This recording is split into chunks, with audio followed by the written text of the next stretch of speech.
we are back.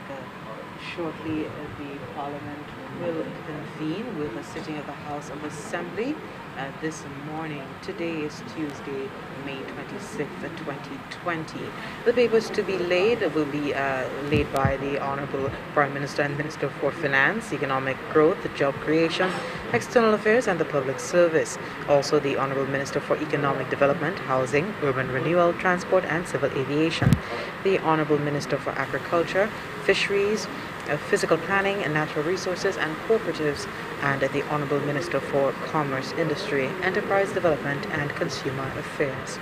The following motions are down for consideration. Be it resolved that Parliament further extend for an additional period commencing from the first day of June 2020 and ending on the 30th day of September 2020 in accordance with Section 17(6) of the Constitution of St. Lucia.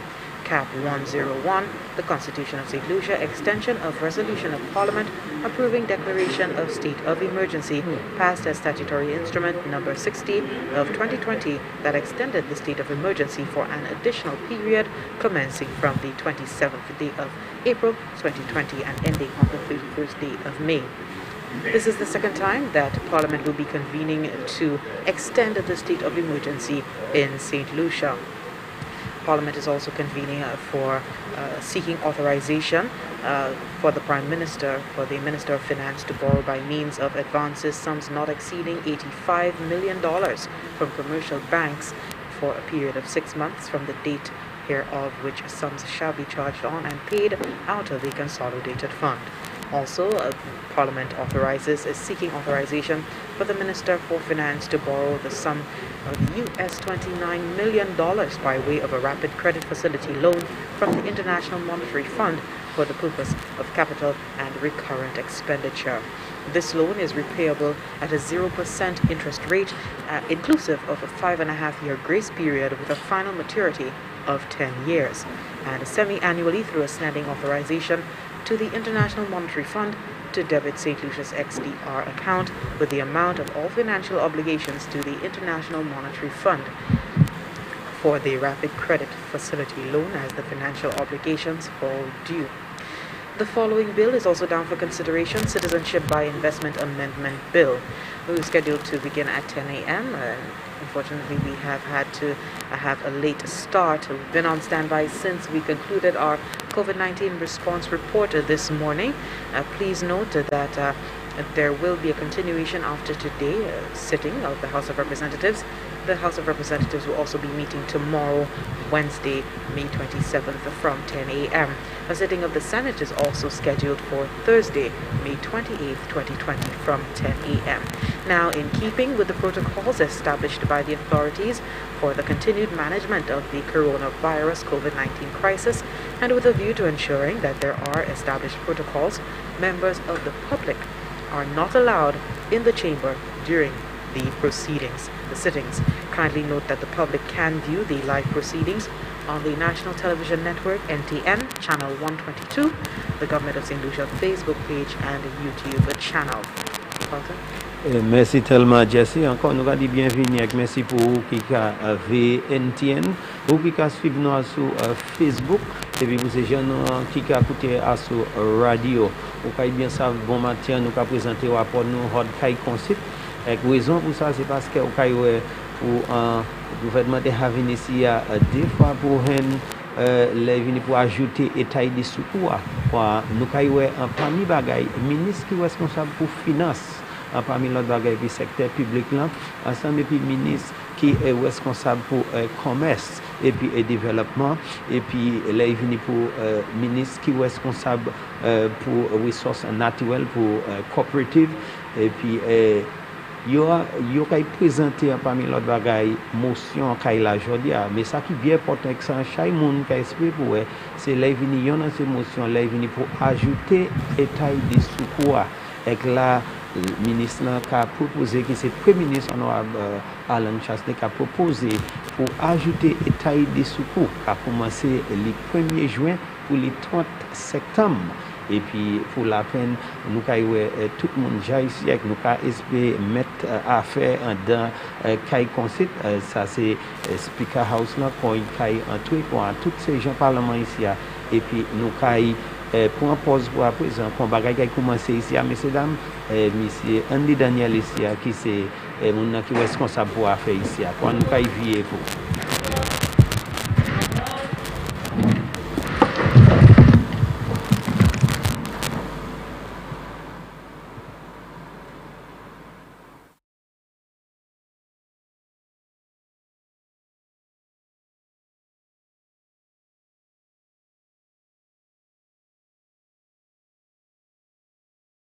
Let us pray. Heavenly Father, we give you thanks, we give you praise. We thank you for your goodness, and we thank you for bringing us through this pandemic. We thank you for your covering over the nation. We thank you for your blessing. We ask for two other blessings from you. We ask, oh God, that you protect us in the upcoming hurricane season, that your richest hand would be upon us of grace and blessing. We also ask to help us through this drought, that you would cause your hands to come upon us with moderate rains and bless us in this country. Almighty God, by whom alone kings reign and princes decree justice, and from whom alone cometh all counsel, wisdom and understanding, we thy unworthy servants here gathered together in thy name, do most humbly beseech thee to send down thy heavenly wisdom from above to direct and guide us in all our consultation, and grant that we, having thy fear always before our eyes, and laying aside all private interests, prejudices, and partial affections, the result of all our counsel may be to the glory of thy blessed name, the maintenance of true religion and justice, the safety, honor, and happiness of the Queen, the public will, peace, and tranquility of St. Lucia, and the uniting and knitting together of the hearts of all persons and the estates within the same, in true Christian love and charity, one towards another, through Jesus Christ our Lord. Amen. The grace of our Lord Jesus Christ, and the love of God, and the fellowship of the Holy Spirit be with us all forevermore. Amen.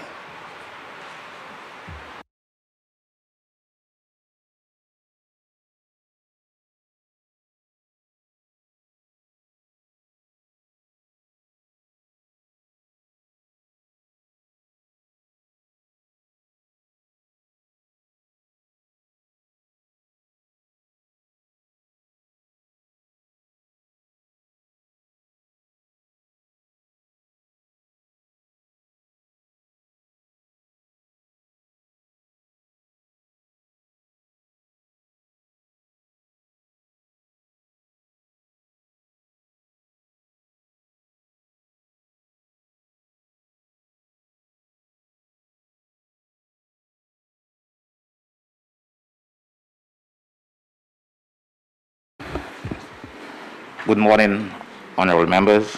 I have received word from the honorable member for Miko North and Minister for Education, Innovation, and Gender Relations. Miko North, if I said so, who is unable to attend today's sitting. Honorable members, join me in extending condolences to the family and friends of the late Joyce Ogis. Ms. Ogis was an eminent folklorist and one of the pioneers in the production and recording of St. Lucia folk music. I also take this opportunity once again to express our gratitude to the frontline workers who are doing their utmost in keeping us safe from the pandemic.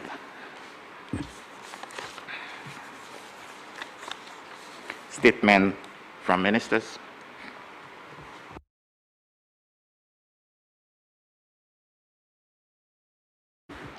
Papers to be laid. Honorable Prime Minister and Minister for Finance, Economic Growth, Job Creation, External Affairs and the Public Service. Mr. Speaker, I beg to lay the following papers standing in my name. Statutory Instrument Number 67 of 2020, Finance Administration, Procurement and Stores Amendment Regulations. Statutory Instrument Number 68 of 2020, Emergency Powers Disasters COVID-19 Curfew, Number 6 Amendment Order. Statutory Instrument Number 70 of 2020, Alien Landholding Licensing Regulations. Statutory Instrument Number 71 of 2020, International Business Companies, Declaration of Head Office Company, Grow Resources St. Lucia Incorporated Order. Statutory Instrument Number 72 of 2020, National Insurance Corporation, Sickness Benefit COVID-19 Regulations. Statutory Instrument Number 73 of 2020, Citizenship by Investment Amendment Regulations. Statutory Instrument Number 74 of 2020, Emergency Powers Disasters COVID-19 Curfew Number 7 Order. Statutory Instrument Number 77 of 2020, Excise Tax Amendment of Schedule 1 Number 7 Order. National Insurance Corporation Annual Report July 7, 2017 to June 2018.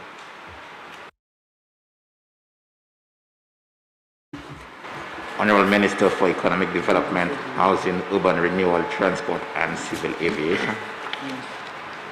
Mr. Speaker, I beg to lay the following papers standing in my name. Statutory Instrument Number 69 of 2020, St. Lucia National Housing Corporation, Bois Development Project, vesting order.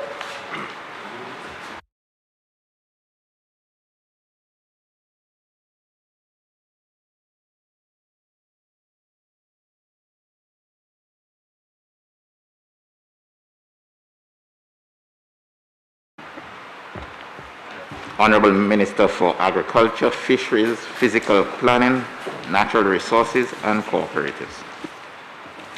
Mr. Speaker, I beg to move the following papers standing in my name. Statutory Instrument Number 75 of 2020, Water and Sewage Emergency Declaration Order, and Barnett Trust Corporation Financial Statement for the year ending March 31st, 2019, expressed in Eastern Caribbean dollars. Honorable Minister for Commerce, Industry, Investment, Enterprise Development and Consumer Affairs. Mr. Speaker, I beg to lay the following papers standing in my name. Statutory Instrument Number 76 of 2020, Price Control Amendment Number 7, Order. Statutory Instrument Number 78 of 2020, Price Control Amendment Number 7, Order. St. Lucia Bureau of Standards Annual Report 2017, that should be 2017-2018, I think there's an error there, Mr. Speaker. 2017-2018. Yeah. Thank you.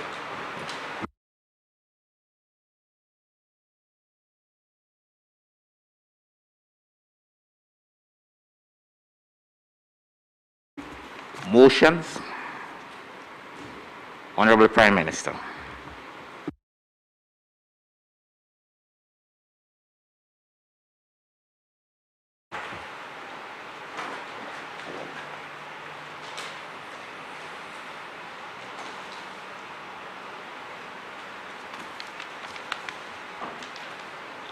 Mr. Speaker, I beg to move the following motion standing in my name.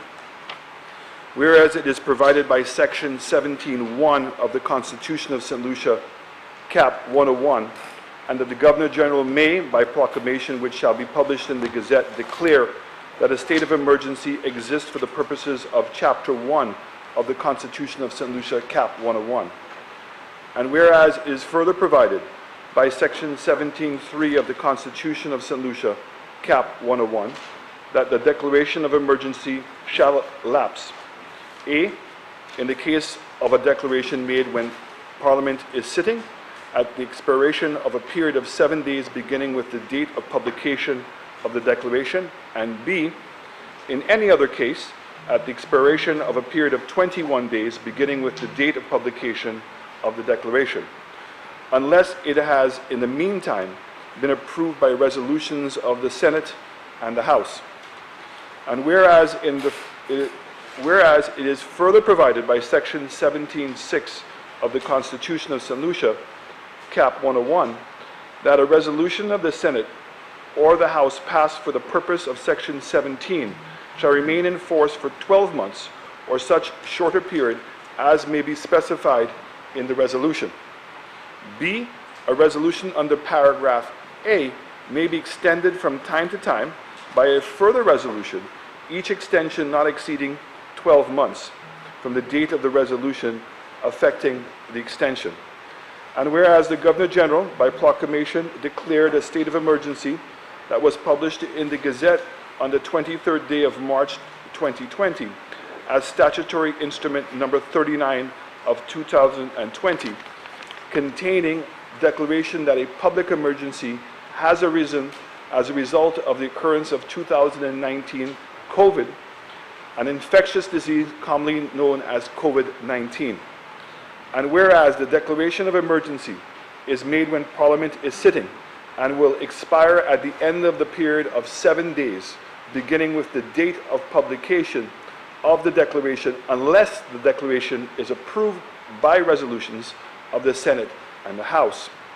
And whereas Parliament approved the declaration of state of emergency that was published in the Gazette on the 23rd day of March 2020 as statutory instrument number 39 of 2020, containing a declaration that a public emergency has arisen as a result of the occurrence of 2019 COVID, an infectious disease commonly known as COVID-19, for a further period of 26 days, commencing from the 31st day of March 2020 and ending on the 26th day of April 2020, by the Constitution of the Senate, St. Lucia, resolution of Parliament approving declaration of state of emergency passed as statutory instrument number 40 of 2020.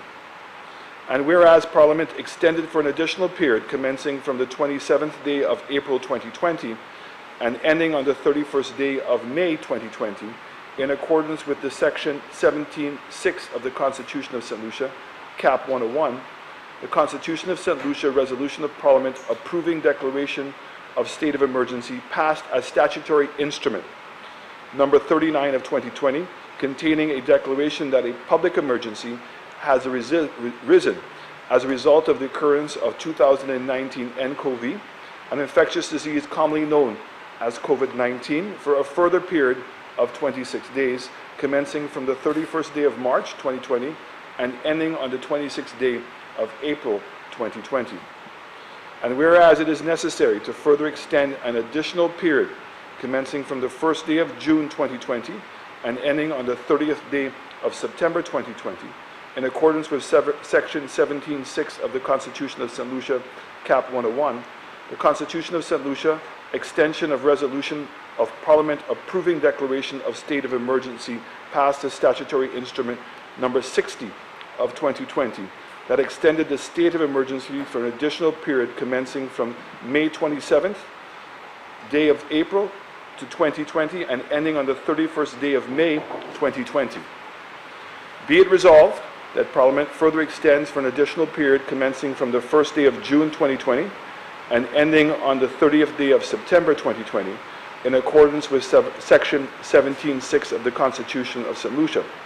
The Constitution of St. Lucia, extension of resolution of Parliament approving declaration of state of emergency, passed as statutory instrument number 60 of 2020, that extended the state of emergency for an additional period commencing from the 27th day of April 2020 and ending on the 31st day of 2020.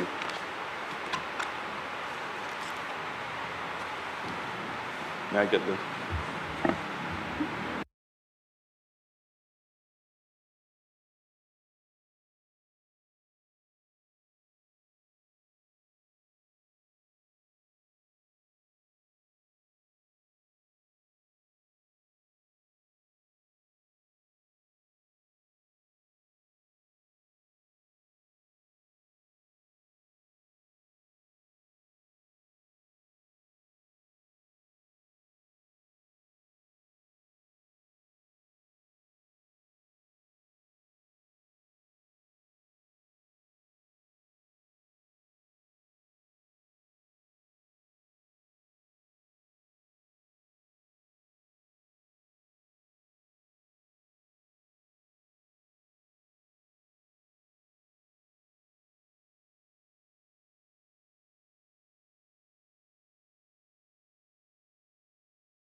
Mr. Speaker, as of Tuesday, May 26, 2020, the World Health Organization reported the following with regard to the coronavirus disease. The number of cases, 5,611,601. The number of deaths, 348,334. The world has seen a steady rise in COVID-19 cases and deaths since March 2020. There is still no cure as humanity grapples with this killer and its impact on our way of life.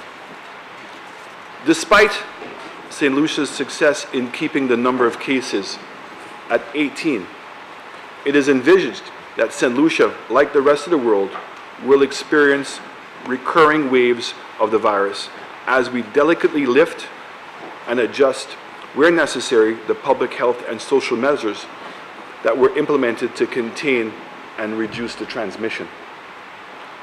The UN Deputy Secretary General, Amina J. Mohammed, said, and I quote, "As the world wrestles with the unprecedented implications of COVID-19, we are facing a human crisis unlike any we've experienced.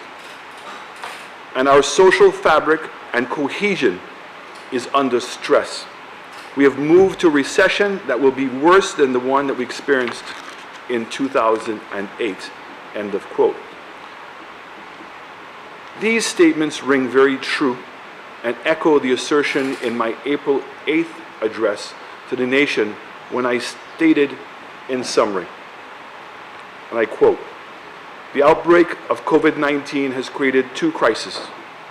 One is a health crisis and the other is an economic crisis, the likes of which we have never seen.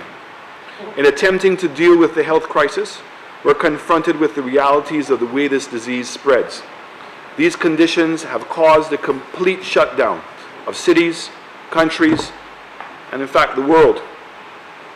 In essence, this has humbled the entire global economy. Here in St. Lucia, we've seen it firsthand with the almost complete shutdown of the country, which has had a crippling effect on our tourism industry and by extension, our economy. That in turn has impacted the activity of ports, consumption of water and electricity, consumption of agricultural products, and it has significantly impacted revenue to private businesses and to the government.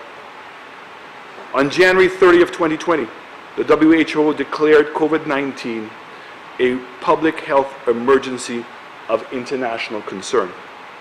Since then, this triggered an immediate national health response in St. Lucia. By January 31st, the government of St. Lucia activated the National Health Security Committee as an immediate response to the threat. By March 11th, the WHO declared COVID-19 as a world health pandemic. On March 13th, 2020, St. Lucia confirmed its first case of COVID-19. As our government monitored the outbreak of COVID-19 in the world, we focused on our capacity to deal with a community outbreak. Our strategy was to delay a community outbreak for as long as possible and balance that with our economic capacity to do so.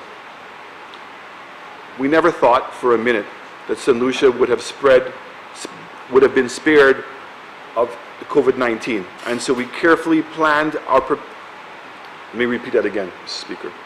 We never thought for a minute that St. Lucia would be spared from the spread of COVID-19, and so we carefully planned and prepared to minimize its impact on St. Lucia. To date, the number of confirmed cases stands at 18. There have been no deaths in St. Lucia due to COVID-19, and in the last 23 days, St. Lucia has recorded no new cases.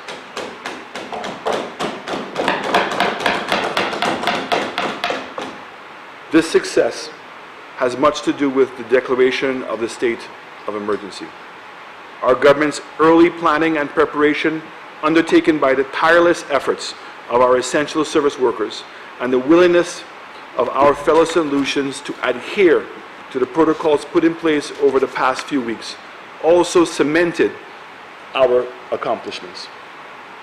Through consultation with industry and health experts, the opposition, public and private sector, the government of St. Lucia carefully implemented various strategies in combating the effects of COVID-19.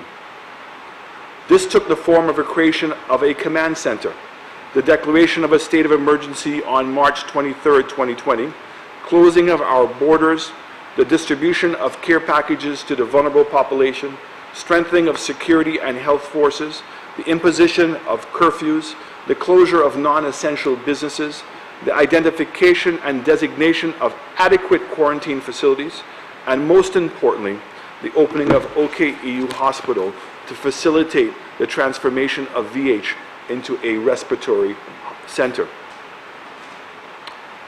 It would be remiss of me if I did not take a minute to recognize and thank our essential service workers who made and continue to make a monumental sacrifice to ensure the health and the safety of all St. Lucians.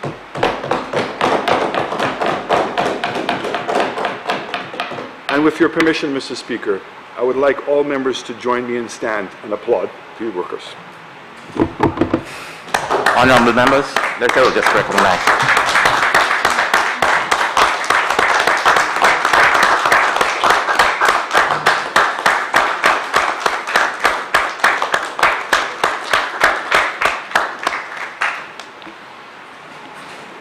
Thank you, Mr. Speaker, and thank you, members of Parliament. As a nation, we remain extremely thankful for the dedication of our frontline workers. I commend and thank corporate St. Lucia and our friends overseas who have so generously donated towards the fight against COVID-19. My government also wishes to thank the opposition for its support thus far, and we encourage them to continue to engage and support the efforts of the government in this fight of our lives and our livelihoods. We must put aside political ties and decide right now that we are all in for our country and united against COVID-19.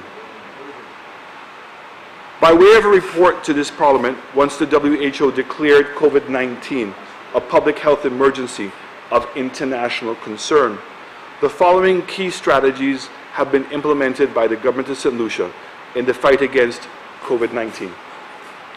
On January 31st, the National Health Security Committee was activated.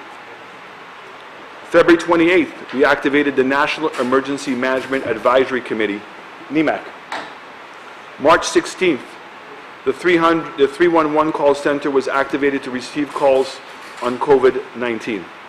March 18th, we established the Command Center for Operations and set up the Information Headquarters at GIS for factual information dissemination. On March 20th, we began the processing of our quarantine facilities. March 23rd, we had our first declaration of state of emergency by the Governor General, and the following day, Parliament approved the extension of the state of emergency for a further period of 26 days. At the same time, Parliament approved the Emergency Powers Disasters COVID-19 Order. This allowed the competent authority to implement protective measures such as the closure of borders, cancellation of all mass crowd events, and a curfew from 11 p.m. to 5 a.m. March 23rd, we commenced the testing of COVID-19. March 26th, 113 Cuban medical professionals arrive in St. Lucia. March 27th, we fully transitioned OKEU Hospital and designated VH as a respiratory center. On April 1st, a 24-hour curfew was implemented and NEMO began immediate mobilization for the distribution of care packages. April 29th, our government announced our social stabilization program. These necessary steps are why we are still standing here today. However, we cannot become complacent. We cannot afford to drop our guard or return to our previous way of life. COVID-19 continues to ravage the world, with new cases and deaths being recorded every day. World developments of the past week reveal the uncomfortable reality that we have to confront COVID-19. We can no longer continue to exist in a bubble. Safety, hygiene, and economic stability will be even more important in designing the post-lockdown world. The reality is that the expectations of life and business as usual will no longer apply. With major economic centers around the world being classified as red zones, business activity is expected to take time to recover. Many predict that the worst is yet to come.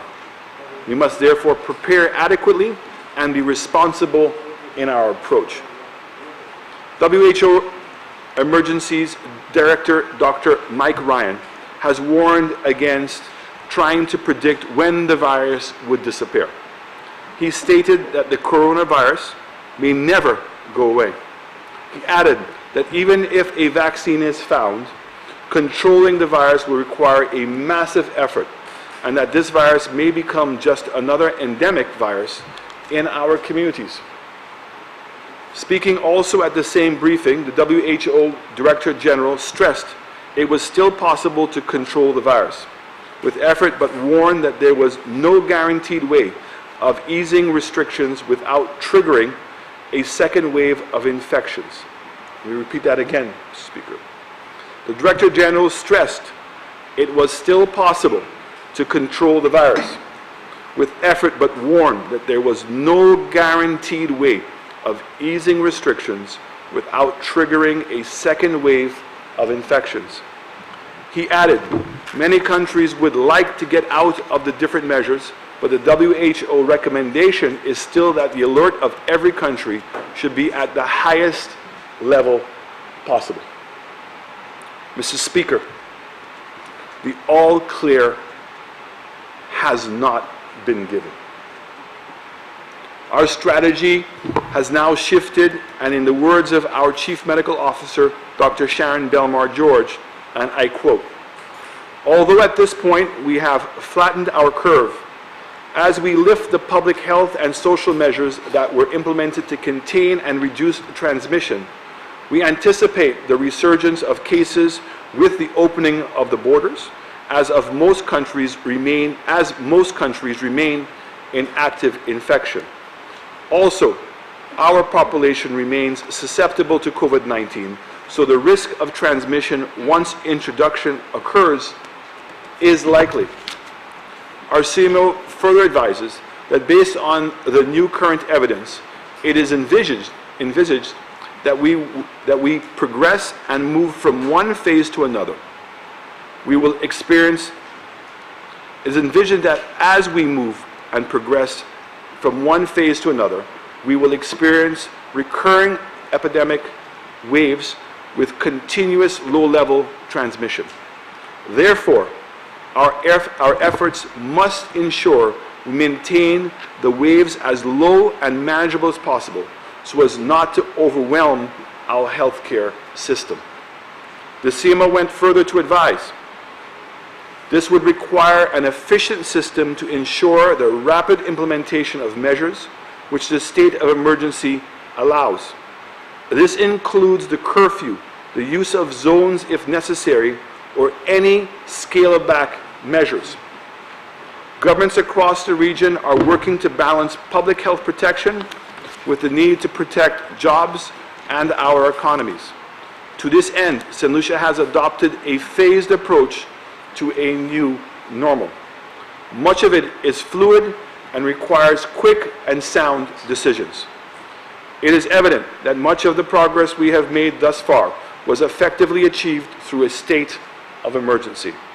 Mr. Speaker, all our actions under the state of emergency thus far have been to preserve lives and livelihood. Under the state of emergency, we have implemented a 24-hour curfew. We instituted partial scale back of business operations and restricted to only essential services. We implemented a series of quarantine facilities, and we're able to facilitate speedily the registration of Cuban nurses and doctors to assist us in our fight against COVID-19. Mr. Speaker, the evidence for the necessity for a state of emergency is clear. This government has been responsible in our actions under the Emergency Powers Act. Every time we amend or adjust any part of the Act, every single time we put a new measure in place, we reported and informed the people of St. Lucia. We explained why every step of the way. The recordings, videos, and constant reporting is available for all to see. The simple fact is the state of emergency allows us to move swiftly between phases, especially as the virus itself evolves. This would not be possible under normal circumstances. We can plan and be prepared for COVID-19, but all of us who watch the international news will observe that this virus is ever-changing, and we need to adapt accordingly. Therefore, our state of readiness today may be very different next week, depending on the effects of its impact. Mr. Speaker, our government has confidence in the 5-phase approach to reopening our society. The simplicity of this plan is that it is designed to remain fluid to allow government to respond to COVID-19 and its impact, and in a very methodical way. The foundation of this phased approach is structured on the preservation of our physical and mental health, safety, and the general well-being of our people through robust social, healthcare, security, and economic measures. For example, moving from one phase to another or reverting to a previous phase would depend on key identifiable triggers. Through the state of emergency powers, this would allow the government to adequately implement measures and protocols under each phase. Currently, we are at cycle 3 of phase 3. Our matrix are to be reviewed this week to finally determine whether we are on track to move into phase 4. The metrics developed by the Ministry of Health and Wellness include our in-country testing, our contact tracing, our quarantine facilities, and our PPE capabilities, to name a few of the categories. In total, there are approximately 15 triggers and 19 public health monitoring indicators, which form a solid foundation for us to monitor our state of readiness. Mr. Speaker, last week, Monday, having satisfied ourselves that St. Lucia had met all the triggers for moving to the next phase of reopening the country, all businesses were allowed to resume and the necessary protocols were put in place. After much deliberation, consultation, and review of available data, a decision has been taken to open our borders come June 4th of 2020. Our government is currently in discussions with key stakeholders as it relates to the repatriation of solutions from overseas, in particular the United States of America. I must take this opportunity, however, to reassure St. Lucians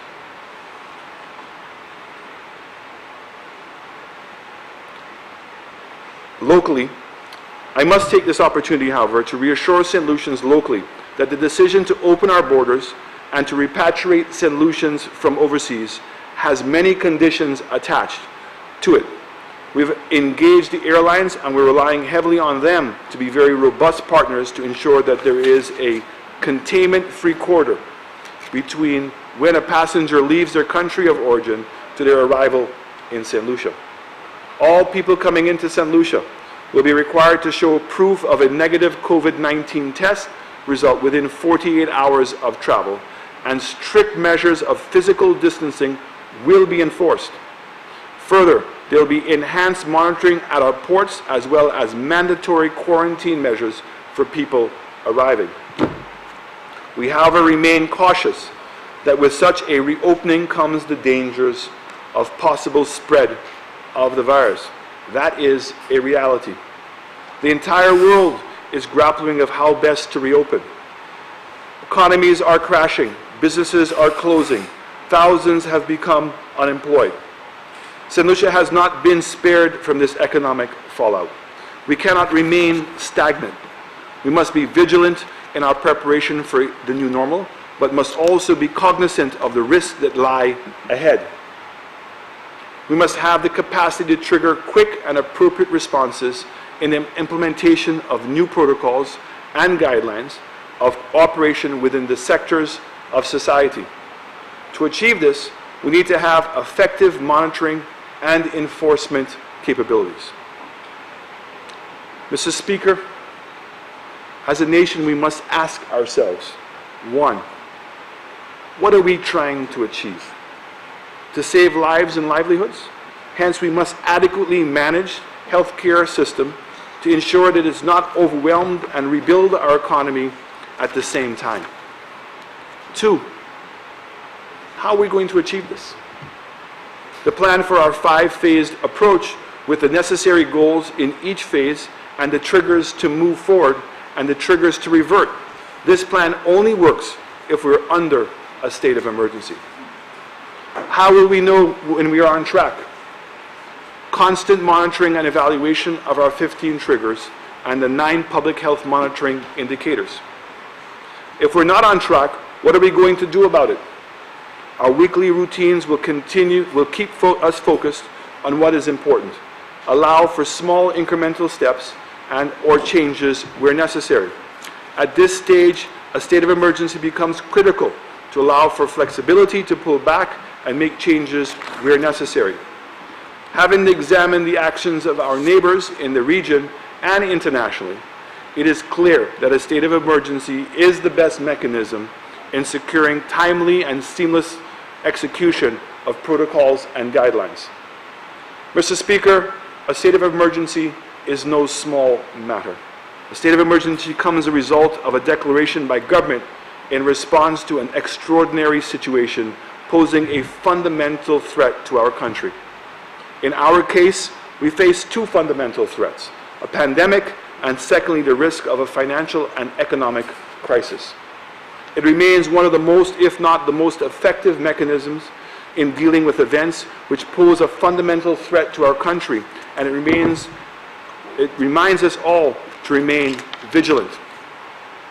If I were to make an analogy, Mr. Speaker, I would say that COVID-19 is a hurricane like no other that we've faced in this region. It has the potential to wipe out our entire nation and cripple economies, if not managed properly.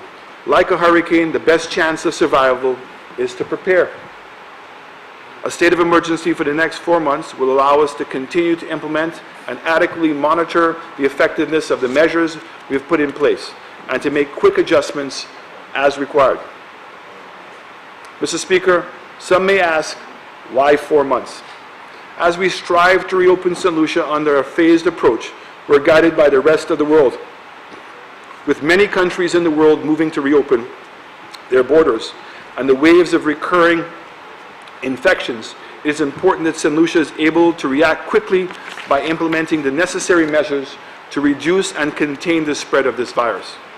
Essentially, time to implement, review, and react is of essence. Despite our successes thus far, and St. Lucia standing out as a leader in the region and the world, we cannot rest easy. As we look forward the future and our new normal, we must remember what was effective in getting us to this point and what is needed to continue to stay the course to keep our communities and our loved ones safe. By extending the state of emergency, this will allow for the competent authority to act with the immediate dispatch on the advisement of our health officials, resulting in the need to declare operational necessary measures. As a result, Mr. Speaker, this further extension of the state of emergency is being sought to facilitate a quick response if another outbreak of COVID-19 occurs.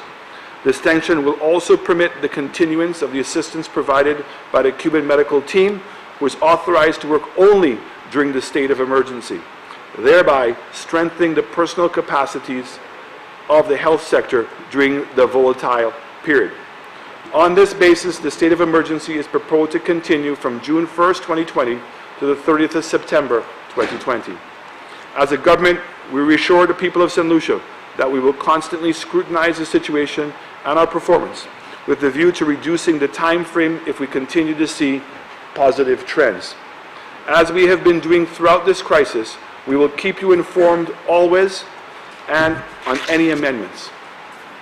With God's guidance, this government is committed to remaining on the right path in the weeks and months ahead for the survival and prosperity of our nation. Mr. Speaker, I thank you and I look forward to the support of my fellow parliamentarians.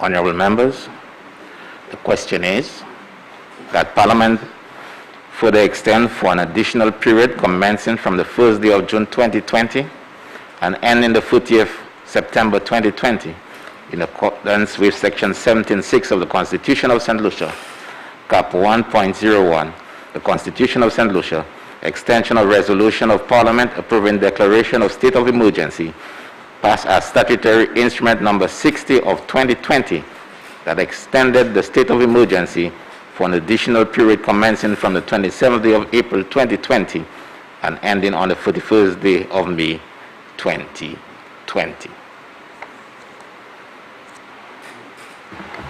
Honourable Leader of the Opposition.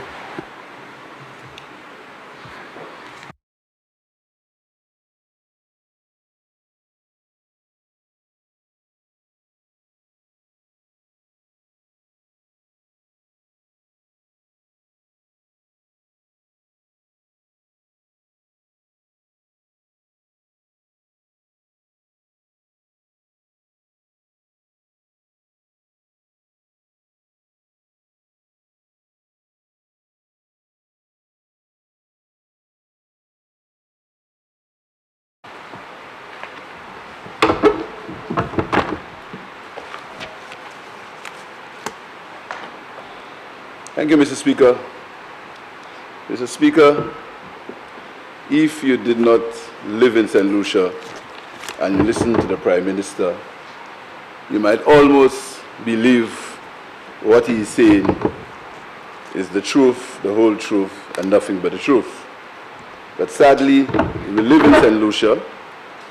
We experience buildings, markets being opened during a state of emergency without physical distancing. We experience the police where everyone is allowed to demonstrate in the international countries that he speaks of. We see the police against their will being forced to barricade around the Parliament buildings to stop people from protesting, whereas he speaks about the international events, and all over on the same CNN he speaks of, you see people demonstrating for their rights, but in St. Lucia, the police, against their will, are asked to barricade buildings.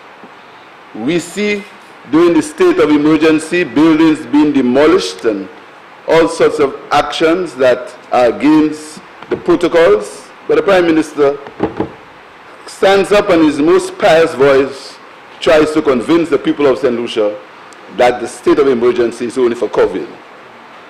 Mr. Speaker, I will outline what has been the opposition's position regarding the state of emergency. And regarding the COVID-19 crisis that all of us are concerned about. And I want to make it clear, Mr. Speaker, that the opposition has always supported the medical fraternity in their protocols and in their postures as it relates to COVID-19. So the opposition is clear. The opposition understands the seriousness of the COVID pandemic, and the opposition will continue to lend its support to the scientific protocols and the scientific reasons why COVID-19 should be controlled. But the opposition will not be carried away by political maneuverings that are masked to keep us quiet while the government continues on its own agenda. We will not be masked, we will not be bullied, we will not be threatened. Once the government continues to use the state of emergency for its political agenda, the opposition will stand against it, and will stand against it in a manner that is constitutional and that is right. So we will not be his words, Mr. Speaker. Mr. Speaker, on the state of emergency was declared firstly on the 23rd of May for 7 days, of March, sorry, for 7 days, Mr. Speaker. And we came and we supported it. Then they came again and they extended it from the 31st of March to the 26th of April. We supported it, albeit we had some reservations. They came again, and from the 27th of April to the 31st of May, and we supported it. Another 26 days. We came and we supported it, Mr. Speaker. We said, we have some reservations, but because of the situation, we are going to support it. And you return today, not for 26 days, but for 4 months.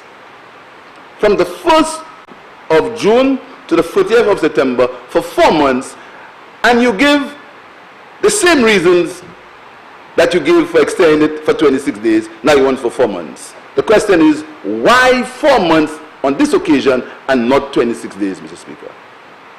But the opposition will continue to be responsible. Will continue to be responsible, Mr. Speaker. Mr. Speaker, if you allow me, I want to outline what the position that the opposition has taken as it relates to this COVID-19 situation.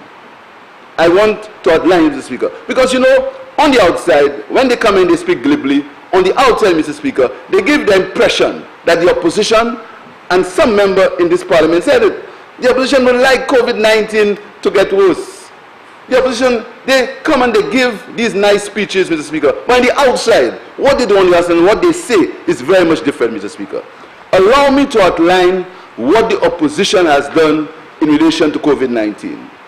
On February the 5th, 2020, our spokesman for HELP, the Honorable Moses Shabatis, held a press conference, Mr. Speaker. And at this press conference, he expressed the concern that Chinese nationals were being allowed to come to St. Lucia at the time when COVID-19 was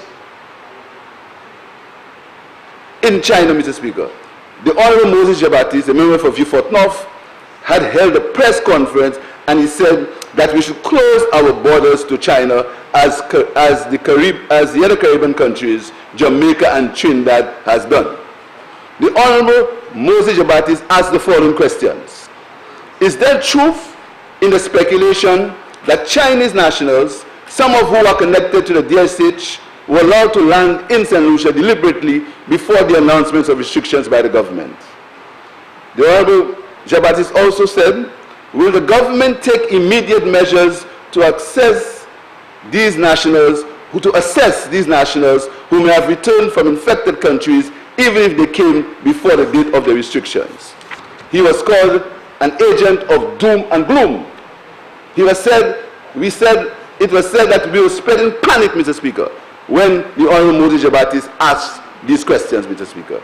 Mr. Speaker, we held a press conference on the 5th of March. And at this press conference, I questioned whether the Prime Minister had attended the CARICOM Heads of Government Conference. I questioned it. I also asked the following questions, Mr. Speaker. I asked, does St. Lucia possess any onshore testing facilities for the virus to make informed and science-driven decisions? I also asked, can the Prime Minister release a national plan of action that provides as comprehensive as possible how we will respond to any severity in cases in particular? I asked, what are the plans for the elderly?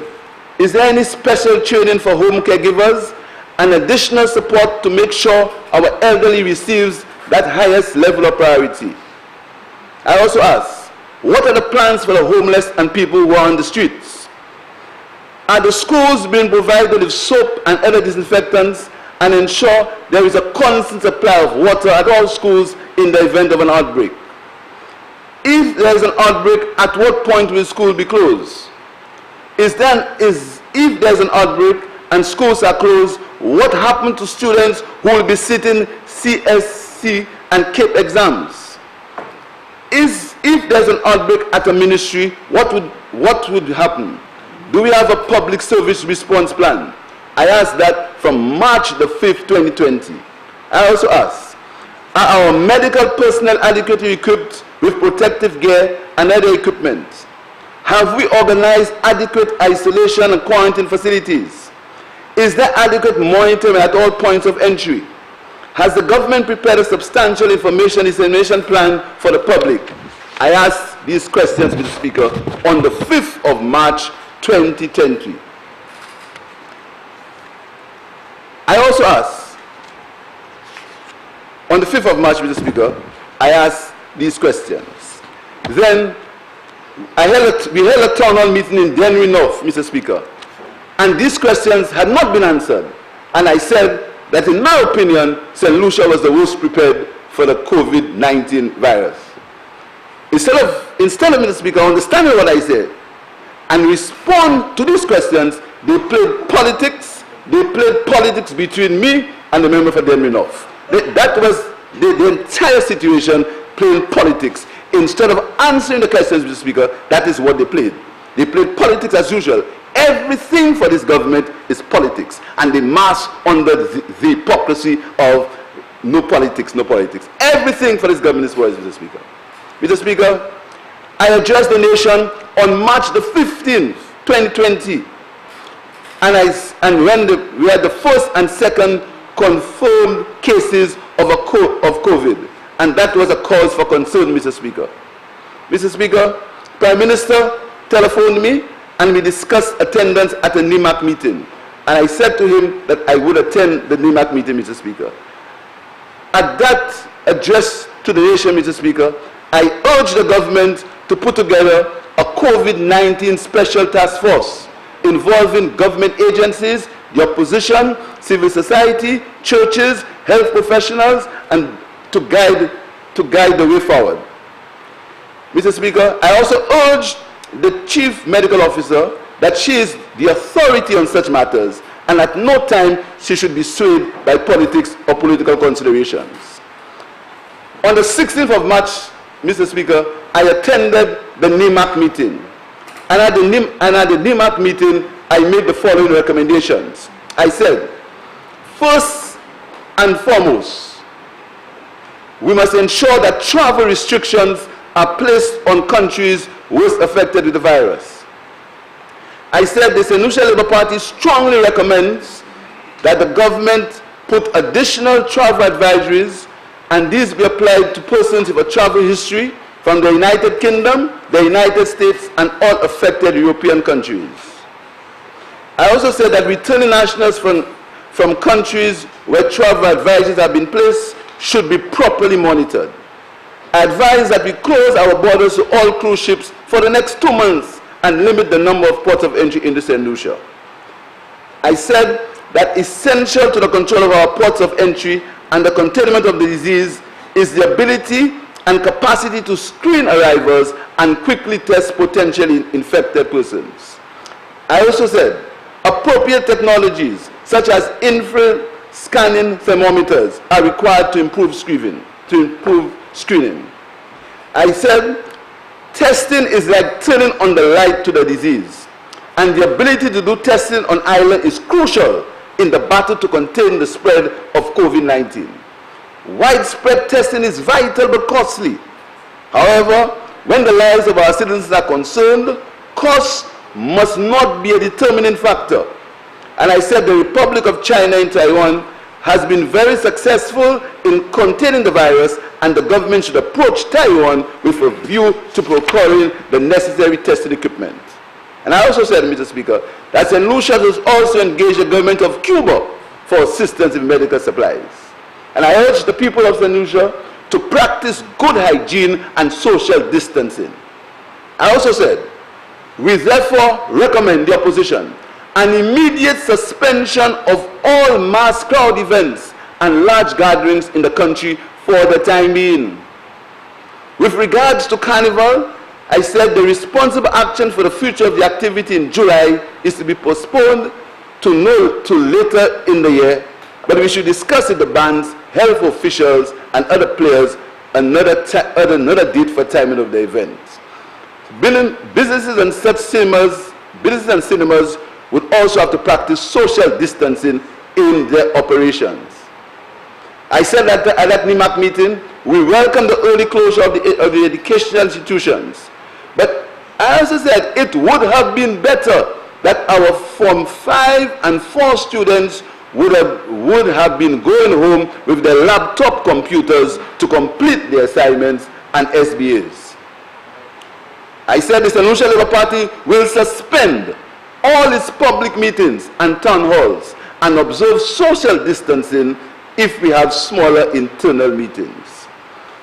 Government should create a corps of sanitation crews with the right equipment to help disinfect busy public places such as public transport, markets, public buildings, and the like. I said the government should also pursue the installation of hand-washing areas to aid in better hygiene. We advise businesses to ramp up their sanitation and personal protection efforts and ensure that all staff are trained in keeping the surfaces clean. I also said we must also prepare for the eventuality that we'll have to close down the country for at least a short period in order to contain the virus. I said it's essential that there is messaging in Creole on the disease. And I also said at that time, that the government may be forced to commission the Owen King EU Hospital. And the government should also reconsider its position regarding the St. Jude Hospital. The government must ensure that there is sufficient food on island to provide a reasonable amount of cover. The government should also guard against price gouging of certain items. It would be a good idea for the government to purchase supplies such as soaps and sanitizers for broad distribution. I said the St. Lucia Labour Party will support the government if it goes to Parliament to break the lockbox, which has been collecting airport tax revenue for nearly 3 years now. Mr. Speaker, I also said that the National Insurance Corporation should play a vital role in providing at the time what I call sick leave benefits for persons who are quarantined, isolated, or temporarily lose their jobs, Mr. Speaker. Mr. Speaker, understanding the seriousness of COVID-19, on March the 18th, 2020, I again addressed the nation, Mr. Speaker. And I said, Mr. Speaker, that the St. Lucia Labour Party is fully committed to a one nation, harmonious approach to fighting the threat of COVID-19. I also urge the Prime Minister not to politicize the national effort, and we pledge once again to uphold the spirit of bipartisanship. We also said that we'll be pleased that we have been invited to participate in joint meetings and we will attend. Our country cannot pay the price of being late in our decision making, and we must act with haste to protect our people. Exactly. I made some specific suggestions, Mr. Speaker. I said we must not continue to host NIMAC meetings with almost 100 persons in a room, and all these people happen to be the key decision makers in St. Lucia. And we also said we should try to have smaller meetings, Mr. Speaker, but we should put in place a lean and mean rapid response task force, which could meet regularly and at short notice to lead the national fight against the virus.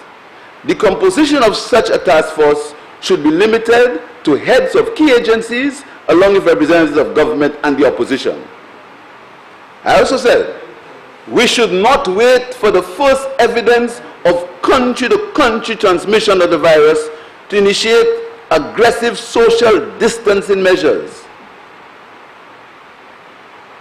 I also said we should consider instituting a ban on places where the public assemblies as a first step to limit the maximum number of people who should congregate at one point for at least 14 days. And let us undertake an extensive public education campaign in both English and Creole to ensure that all citizens are fully briefed on how to respond to the threat of the virus and what to expect over the next few months. While we discourage, Mr. Speaker, while we discourage the spreading of rumors, the first responsibility is to give out honest, transparent information, Mr. Speaker.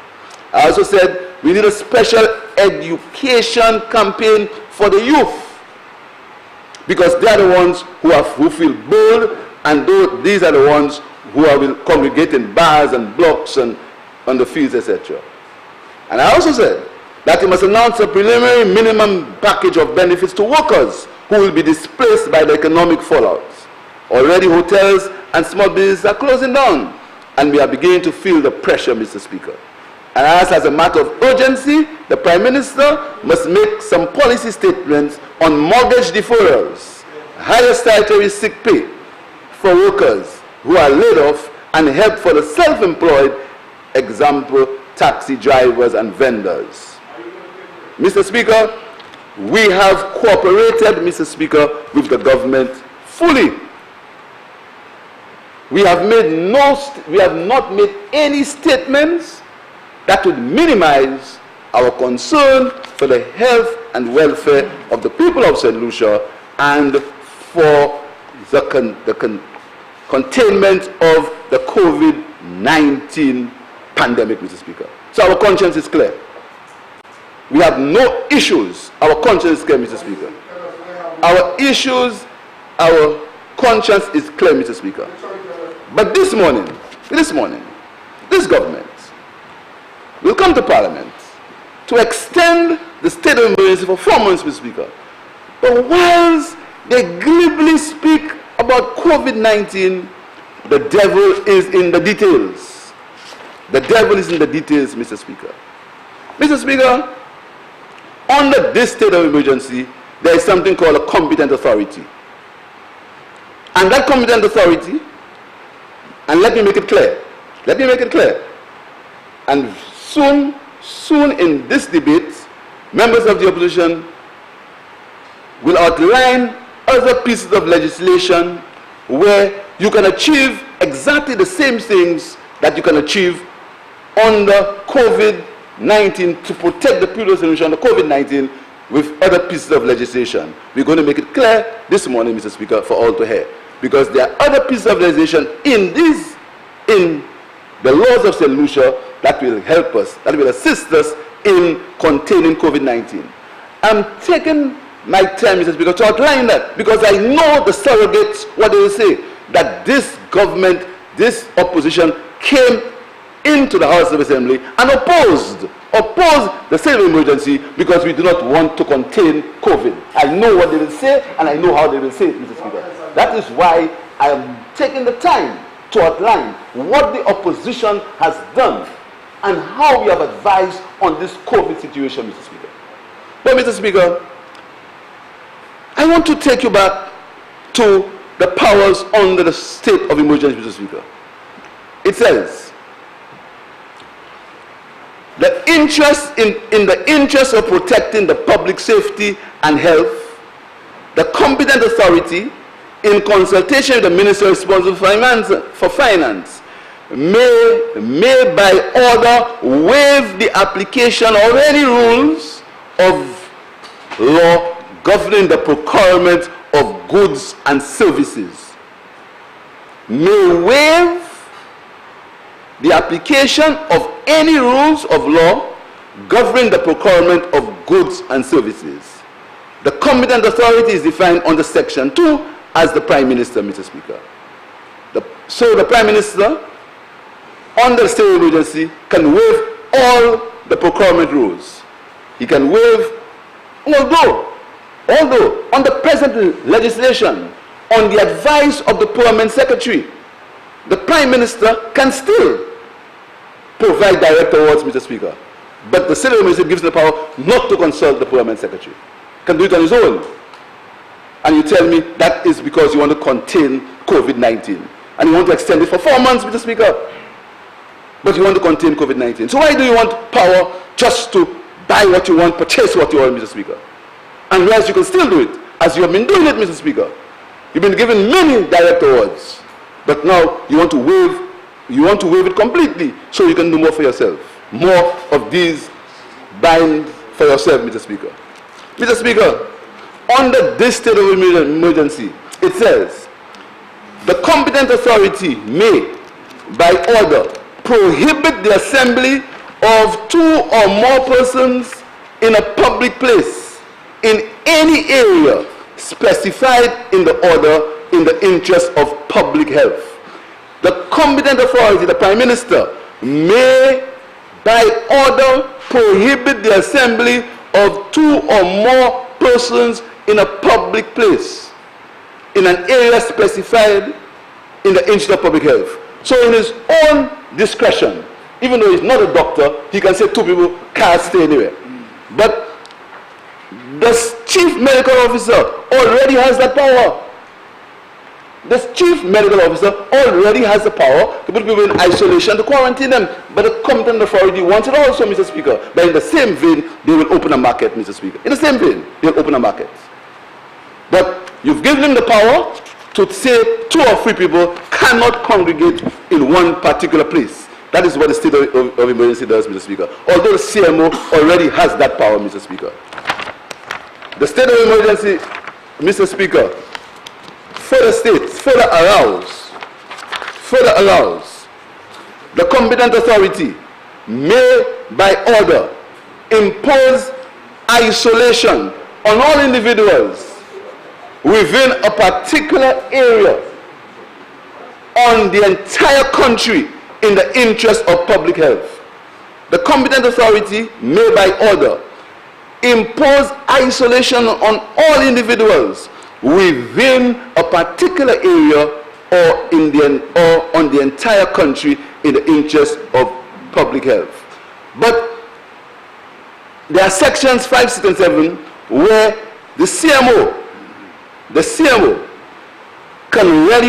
already has the power of detention, imposition of restrictions, and isolation of persons who are suspected to have COVID-19. But you give the authority to the competent authority. You also give it to the competent authority. But the CMO already has the power, but you also give it to the competent authority. No wonder the police are stopping people from becoming the front of Parliament this morning. Because you're giving the power to the competent authority. So even the CMO says that's not necessary, the competent authority can do whatever they want and stop people from assembling, Mr. Speaker. Mr. Speaker, this state of emergency allows the competent authority may by order require a person within an area specified in the order to remain indoors between the hours specified in this order, and a person who within an area specified is or remains outdoors between the hours without a permit in writing from the competent authority or a person authorized by the competent authority commits an offense. So this ceremony is giving the competent authority the power to say, I can't leave my home. That's what we're doing for 4 months, Mr. Speaker. And we hide it under COVID. And the chief medical officer can do the same. She already has the powers of isolation and the powers of quarantine. But it gives the competent authority that. And you say me, oh, you're dreaming. You think that will ever happen, Mr. Speaker? Mr. Speaker, these government's actions show that it can happen. It can happen, Mr. Speaker. There are people based on experience, this government can do it, Mr. Speaker. This government gets already involved in tapping telephones, etc. It can happen. Mr. Speaker, you're giving the competent authority that power. And that is why you want to extend it for 4 months. And for 4 months, you take it from June to September, Mr. Speaker. So you enter into October, and then you go into Christmas, and you reach the year 2021, the year of decision. That's where you reach. So you get there in September, so you keep them under control. You can use the state's money to buy whatever you want, to demolish buildings and put the backfill on people's property. You can do whatever you want, Mr. Speaker. You can do whatever you want in that 4-month period, but you have the power to do it because you are the competent authority and you hide over under COVID-19, Mr. Speaker. And you hide under COVID-19. Mr. Speaker, further, Mr. Speaker, this state of emergency allows the competent authority power not to publish or cause to be published, posted or reposted over a media platform, inclusive of social media, any purported news or report or purported statements of facts, knowing or having reasonable cause to suspect that the news report is true, is untrue or false, or may incite public fear, panic, or ethnic hatred. The state of emergency allows the competent authority to do that, Mr. Speaker. Yes. What does it have to do with COVID? There are already laws in the country that control that. There's the Misuse of Computer Act. There are already laws in the country. There are laws of defamation, there are laws of slander, there are laws of libel, but you want to give the competent authority to the Speaker, and you tell me that because he is the competent authority and he says he won't do it, I must trust him? Or the people of St. Lucia must trust him? Just because he is the competent authority, Mr. Speaker, and you want to extend that state of emergency for 4 months, take you in to September, Mr. Speaker. So when you get into September, you get into Christmas time, and people are interested in Christmas, in these hard times, so you've done what you want to do, as you started to do in the 4 months. These are the crucial 4 months that you need for political expediency. The crucial 4 months, and COVID is a nice excuse to organize it, Mr. Speaker. To organize it.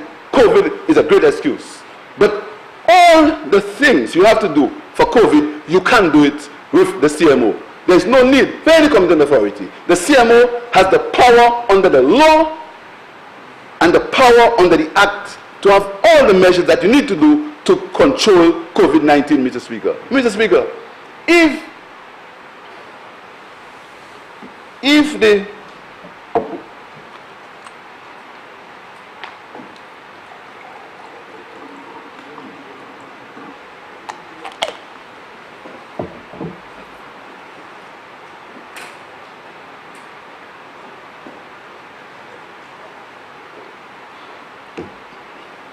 Mr. Speaker, the Prime Minister says that he needs 4 months because he needs to take some emergency action. He wants to have 4 months to do it.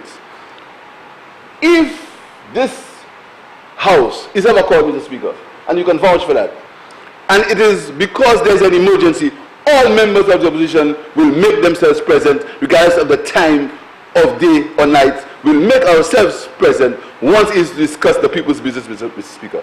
So there's no excuse that you need 4 months to take emergency action. There's no excuse, Mr. Speaker. But Mr. Speaker, even without a state of emergency, Mr. Speaker, I want to tell you briefly what has happened even without a state of emergency, Mr. Speaker. Mr. Speaker, you may find it strange why I'm saying that I don't trust the competent authority. You may find it strange why I'm saying I don't trust the government. You may find it strange why I'm saying I don't trust the government's word. You may find it strange, Mr. Speaker. You might say to me that we are men of honor. We are honorable men, and we should trust each other. We should trust each other's word, Mr. Speaker. And they always attack us on credibility, Mr. Speaker. Mr. Speaker, I want to bring to your attention, Mr. Speaker, reasons why I do not trust the government as far as the state of emergency is concerned, Mr. Speaker. Mr. Speaker, you know the role of the Attorney General. The Attorney General is the highest legal officer in the country. That is why, under some circumstances, the Attorney General is not a politician. He's not a politician because he needs to give the government legal advice of a sound and impartial nature. The Attorney General, and you may recall Attorney Generals like the late Lorenzo Williams, Attorney Generals who did the work of the country, Mr. Speaker. Attorney Generals like Kim St. Rose. We are proud of her. Mr. Speaker, you must understand attorney generals have a serious role to play, Mr. Speaker. So when the attorney general, Mr. Speaker, makes a declaration, Mr. Speaker, you expect the government to follow. When the attorney general puts on paper an agreement by the attorney general, an agreement signed by parties, Mr. Speaker, the attorney general, you expect the government to follow the attorney general. Mr. Speaker, this morning we are not discussing the demolition of any building. That's not for us to discuss. We are discussing trust. We are discussing, Mr. Speaker, the fundamental trust that must exist between a government and its agents. The fundamental trust that must exist between the word of the government and the actions of the government. This is what we are discussing this morning, Mr. Speaker. It's the government's habit to commit what is called political umbrage. They come from one issue and they move to the other one, Mr. Speaker. This morning, I'm speaking about a specific issue of trust between the government and the Attorney General. Between the Attorney General and parties to an agreement. And if it happened before, it was wrong. It was wrong. And if it happened before, you were wrong, and I was there, the people of St. Lucia made me pay for it. That's why I'm here today. So we make no point about, we're not ashamed of saying that we lost the election. We're not ashamed, and we will not do anything like you all will do to win the election.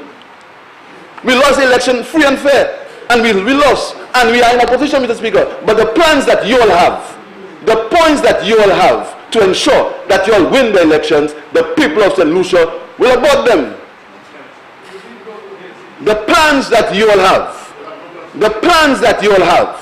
by whatever means necessary to win the elections, the people of St. Lucia will abort them.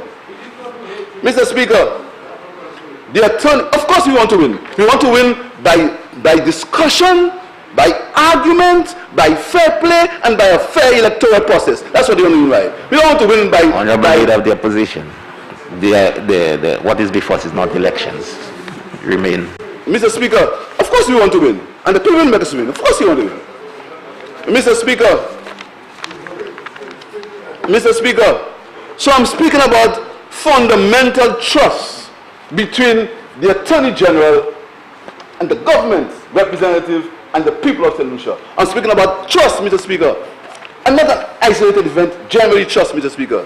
Mr. Speaker, on the 4th of March, there's a letter from the Attorney General making certain commitments. And if you want, Mr. Speaker, I can make it a document in the house, or you want me to read it? I can read it, Mr. Speaker. You don't give me instructions. Mr. Speaker, no, I'm not. No, I'm not. Honorable. Mr. Speaker, but I'll make it. If you want, I'll make it, Mr. Speaker. Can you get it? Document in the house. When you finish, I'll make it in the house. 4th of March, 2018. Pursuant to a consent order dated 24th October 2018 and letter of agreement of the same date, the government of St. Lucia facilitated 2 meetings between the St. Lucia National Trust and the architects assigned to the project. These meetings took place on the 7th December 2018 and the 25th of February 2019 respectively. And a joint site visit was conducted immediately after our meeting of the 25th of February.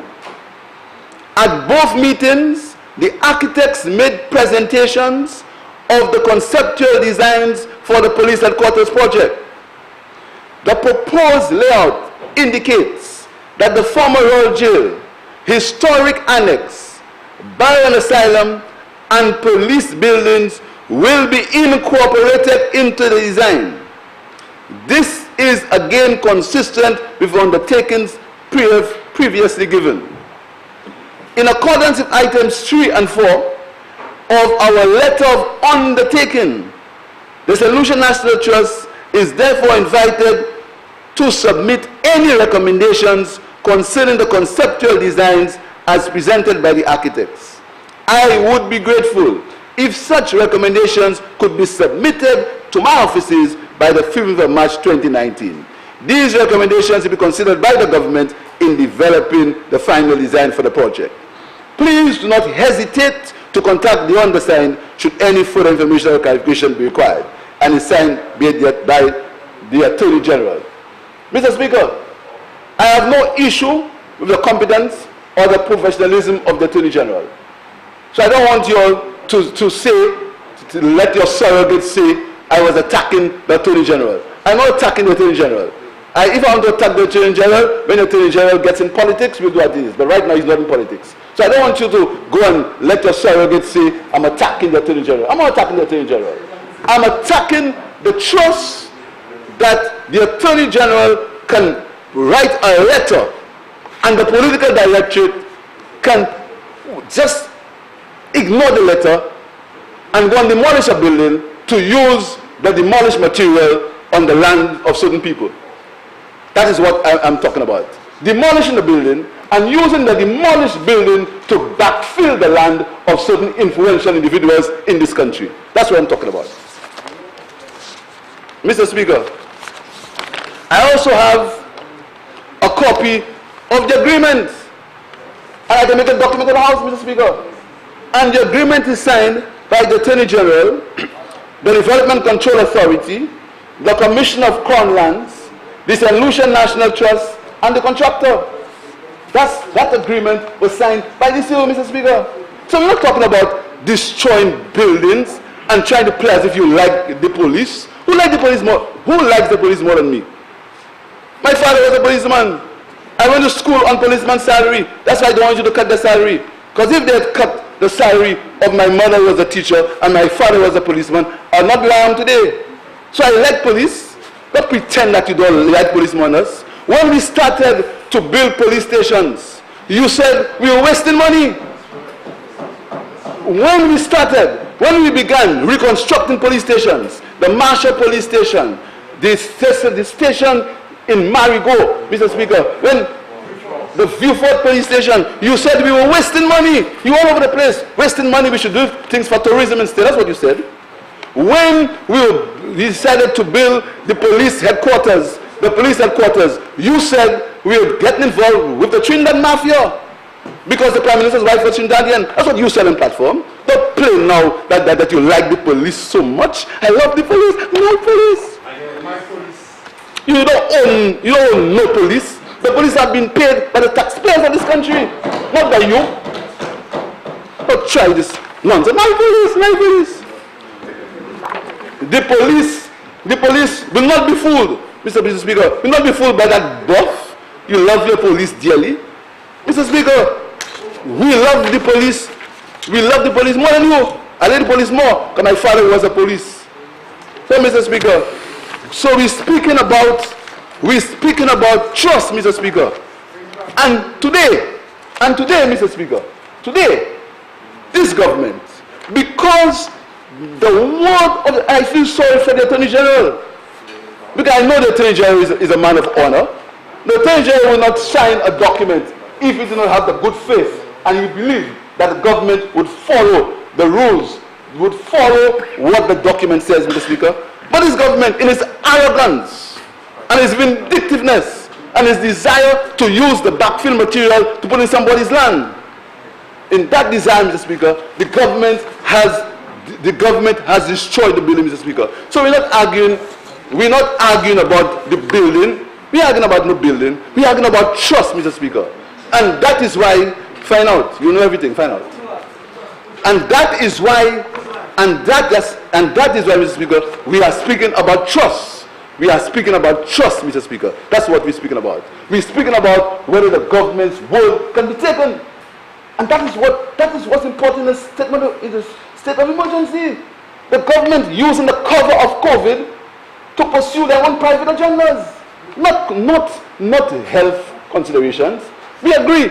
I've outlined all what we've done as far as health is concerned, Mr. Speaker. So, Mr. Speaker, I worry, Mr. Speaker, I worry about this imposition of the state of emergency. And my other colleagues will go deeper into some of the ramifications of that state of emergency. I worry. I worry because I have a fundamental problem of trust. That's why I worry.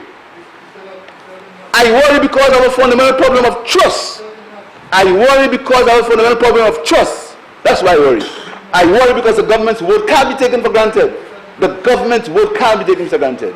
So, Mr. Speaker, that is why I worry about the breach of trust with the people of St. Lucia. I worry, Mr. Speaker, because if the government can go against the word of the Attorney General, all of us in St. Lucia have to be afraid, Mr. Speaker.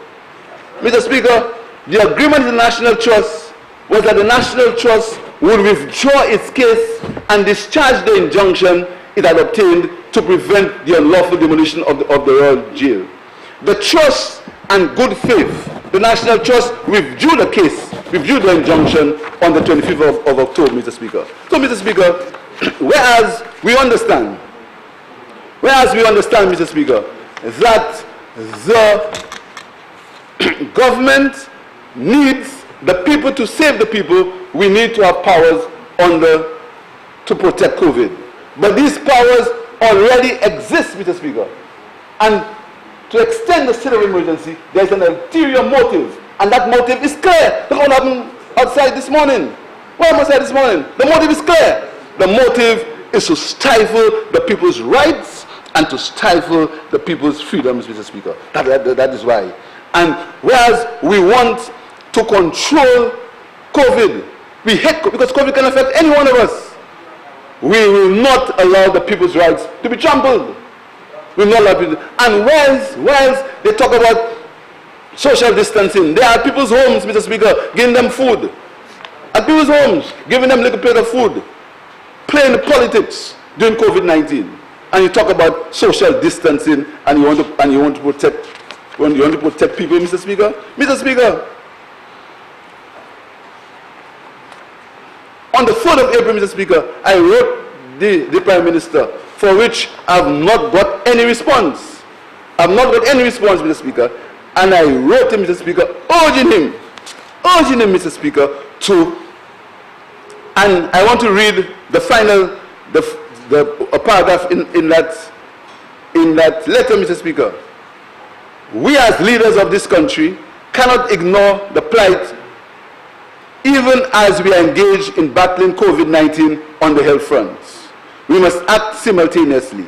I urge you, therefore, to immediately address the nation on the question of an economic relief package for our displaced workers that can be implemented in the shortest possible period. Finally, I wish once more to reiterate that the St. Lucia Labour Party stands ready to cooperate with the government in rescuing our country from COVID-19. However, while it's our duty to do so as the official opposition party, we have just as great a responsibility to be watchful and constructively critical of the government's actions, particularly in conditions of a state of emergency. I look forward, therefore, to collaborating with you to save our St. Lucia and our people from the ravages of COVID-19, Mr. Speaker. So, Mr. Speaker, our conscience is clear where COVID is concerned. We understand the issues involved in COVID. We understand it, and we want to cooperate to save the people of St. Lucia, Mr. Speaker. But we will not allow ourselves to be duped by people with political motives, because they spent 4 years, not one hotel has been built, so now you want the cover of COVID and the state of emergency to get what you think will fool people to make you win a general election, Mr. Speaker. Mr. Speaker, I want to end because my colleagues, they have a lot more to say about the state of emergency. A lot more to say, Mr. I want to quote, Mr. Speaker, with a quotation from a Dutch journalist, Rutger Bergman, and it said, I want to quote, Mr. Speaker, "It's not hard to imagine this crisis might send us down an even darker path, that rulers will use it to seize more power, restrict the population's freedom, and stoke the flames of racism and hatred. But things can be different. This pandemic could send us down a path of new values.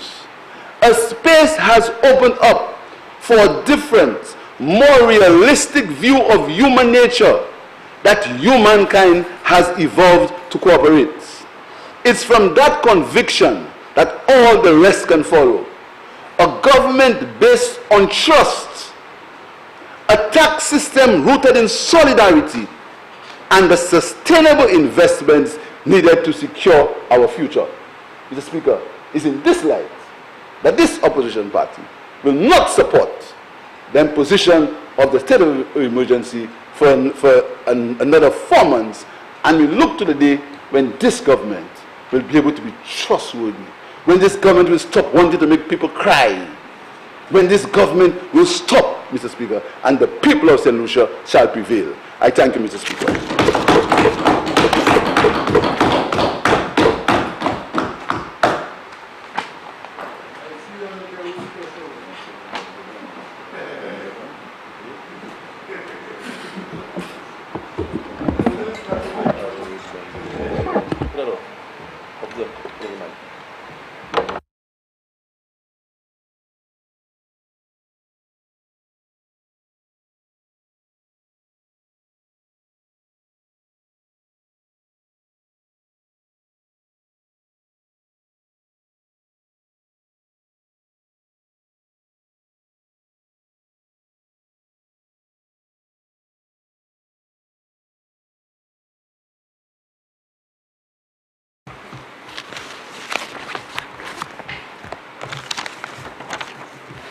Honorable members,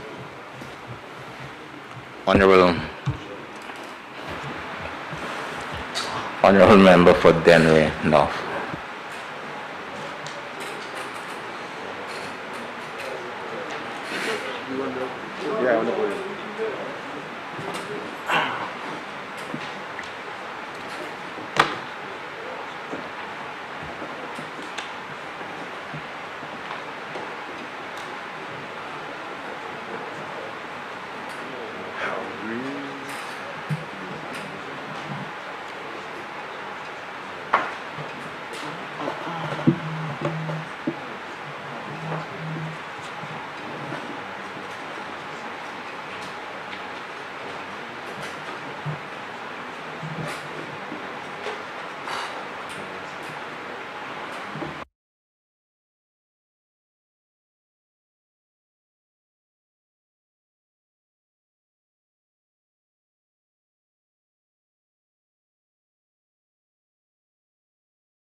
Mr. Speaker,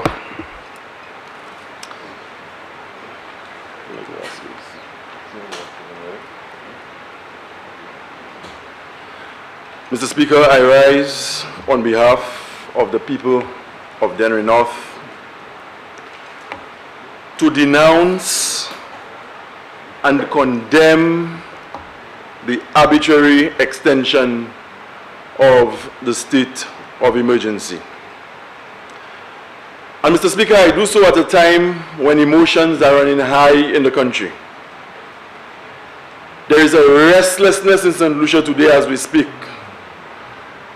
And this, I believe, is being fueled and motivated by the actions of the government.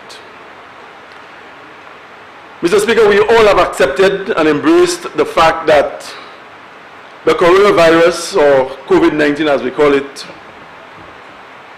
posed a serious threat, not just to St. Lucia, but to countries throughout the world.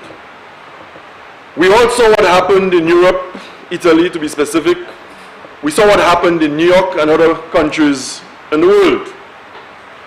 And so when we came to this honorable house to discuss how as a country we were going to manage COVID-19, the opposition from very early, Mr. Speaker, was fully supportive of the actions of the government.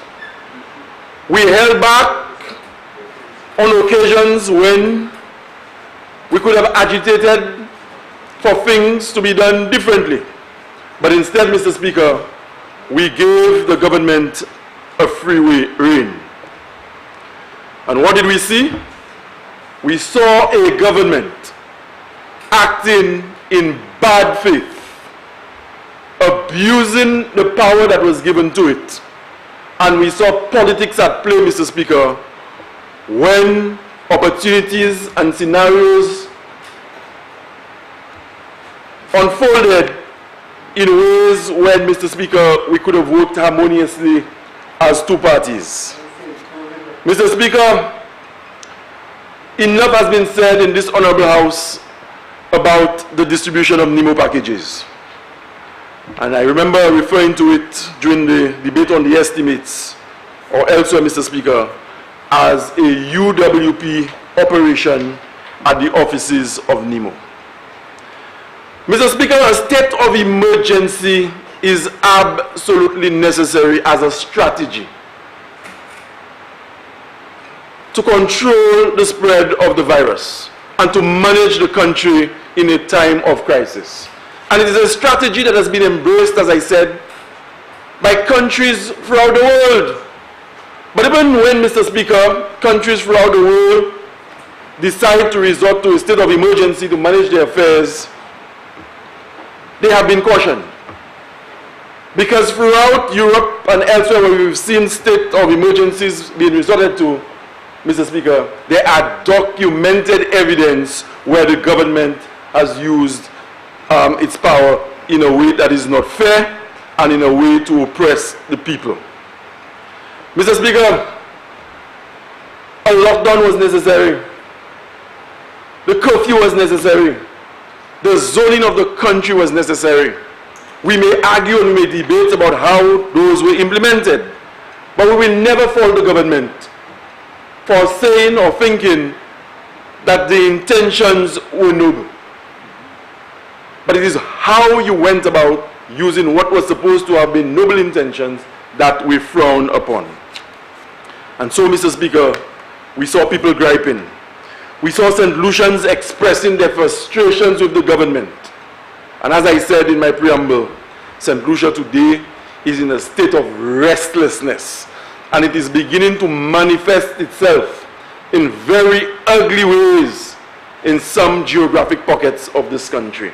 And I am afraid, Mr. Speaker, that by extending the state of emergency from June 1st to the 30th of September, if we are not further agitating an already agitated population, we have to be extremely careful, Mr. Speaker, how we go about doing this. And I believe, notwithstanding that lengthy preamble by the Prime Minister, Mr. Speaker, I am convinced today that the extension of the state of emergency from the 1st of June to the 30th of September is wicked, it is ill-advised, it is oppressive, it is meant to stifle freedom of expression, it is an abuse of power, Mr. Speaker. It is meant to suppress the masses, and it is also a tool to clamp down on civil servants who are already agitated over salary considerations, Mr. Speaker. This state of emergency being extended by 4 months, and the Prime Minister was quick to tell this honorable house this morning that he was taking his cue from regional counterparts. Mr. Speaker, subject to correction, St. Vincent and the Grenadines never saw the need to implement or institute a state of emergency. Trinidad and Tobago, with more cases, whether you look at it on just a head count or per capita, never saw the need for a state of emergency. And as I said, we are not against a state of emergency. But what justification can there be for 4 months? I believe, Mr. Speaker, that this state of emergency is meant to suppress certain organizations and people in this country, including the opposition. It will not be long or much longer before we go to the polls. It's not going to be long, Mr. Speaker. And in this state of emergency, the extension, this is designed to ensure that civil society organizations and opposition political parties do not get a platform on which to take their issues to the people. So he has all the power in the world, and he can extend as he wants, Mr. Speaker. But the people of St. Lucia, Mr. Speaker, the day will soon come when they will pronounce. The day will come when they will have to make a choice. This coronavirus situation is not about us. This is about the people of St. Lucia, Mr. Speaker. And I heard the Prime Minister in his preamble, and one of the justifications he sought to, or he attempted to provide, was that with that extended state of emergency, that would be the justification to have, and I subject to correction, to have Cuban medical personnel on St. Lucian soil to help manage the situation in an already stretched and overburdened health system. Mr. Speaker, this government has an abusive tendency, and the pandemic is emboldening this government to flex state power over people who have genuine concerns, people who want to express themselves, their thoughts, their positions on matters of national development during a period of crisis. We were not opposed to the measures that the Prime Minister outlined when we first came to Cabinet, to Parliament, to discuss the COVID situation. And then he speaks about, and this is the psychology here, Mr. Speaker. He proceeded this morning to thank all the organizations and personnel whom he believed had helped his government manage the situation, including the opposition. But, Mr. Speaker, I have to ask the question this morning. Is the Prime Minister genuine and sincere in thanking the opposition? Does the Prime Minister really want to embrace all St. Lucians, irrespective of political persuasion? Does he really want to embrace everybody moving forward for the betterment of this country? You cannot talk about collaboration and inclusiveness to manage COVID when you have presided over $80 million of CDP allocations, and not one single opposition parliamentarian has been asked to preside over a drain or a wall or a project costing $10,000. But conveniently today, you come in here and you want to give expression to a theme, all in. It cannot be an all-in predicated on convenience. It's either you accept the crisis for what it is and see the need to have all hands on deck for the betterment of our country and for the good of our people. Don't treat the opposition with disdain today and tomorrow come here for the optics and talk about all in and make a case for inclusion. This is deceitful, Mr. Speaker. And the last time we met as a parliament, a particular member, he quoted every dictionary he knew just to ensure that the meaning of hypocrisy resonated in this house. Today, Mr. Speaker, I saw a hypocrite. I saw a hypocrite coming to thank the opposition and asking for the opposition to work with him.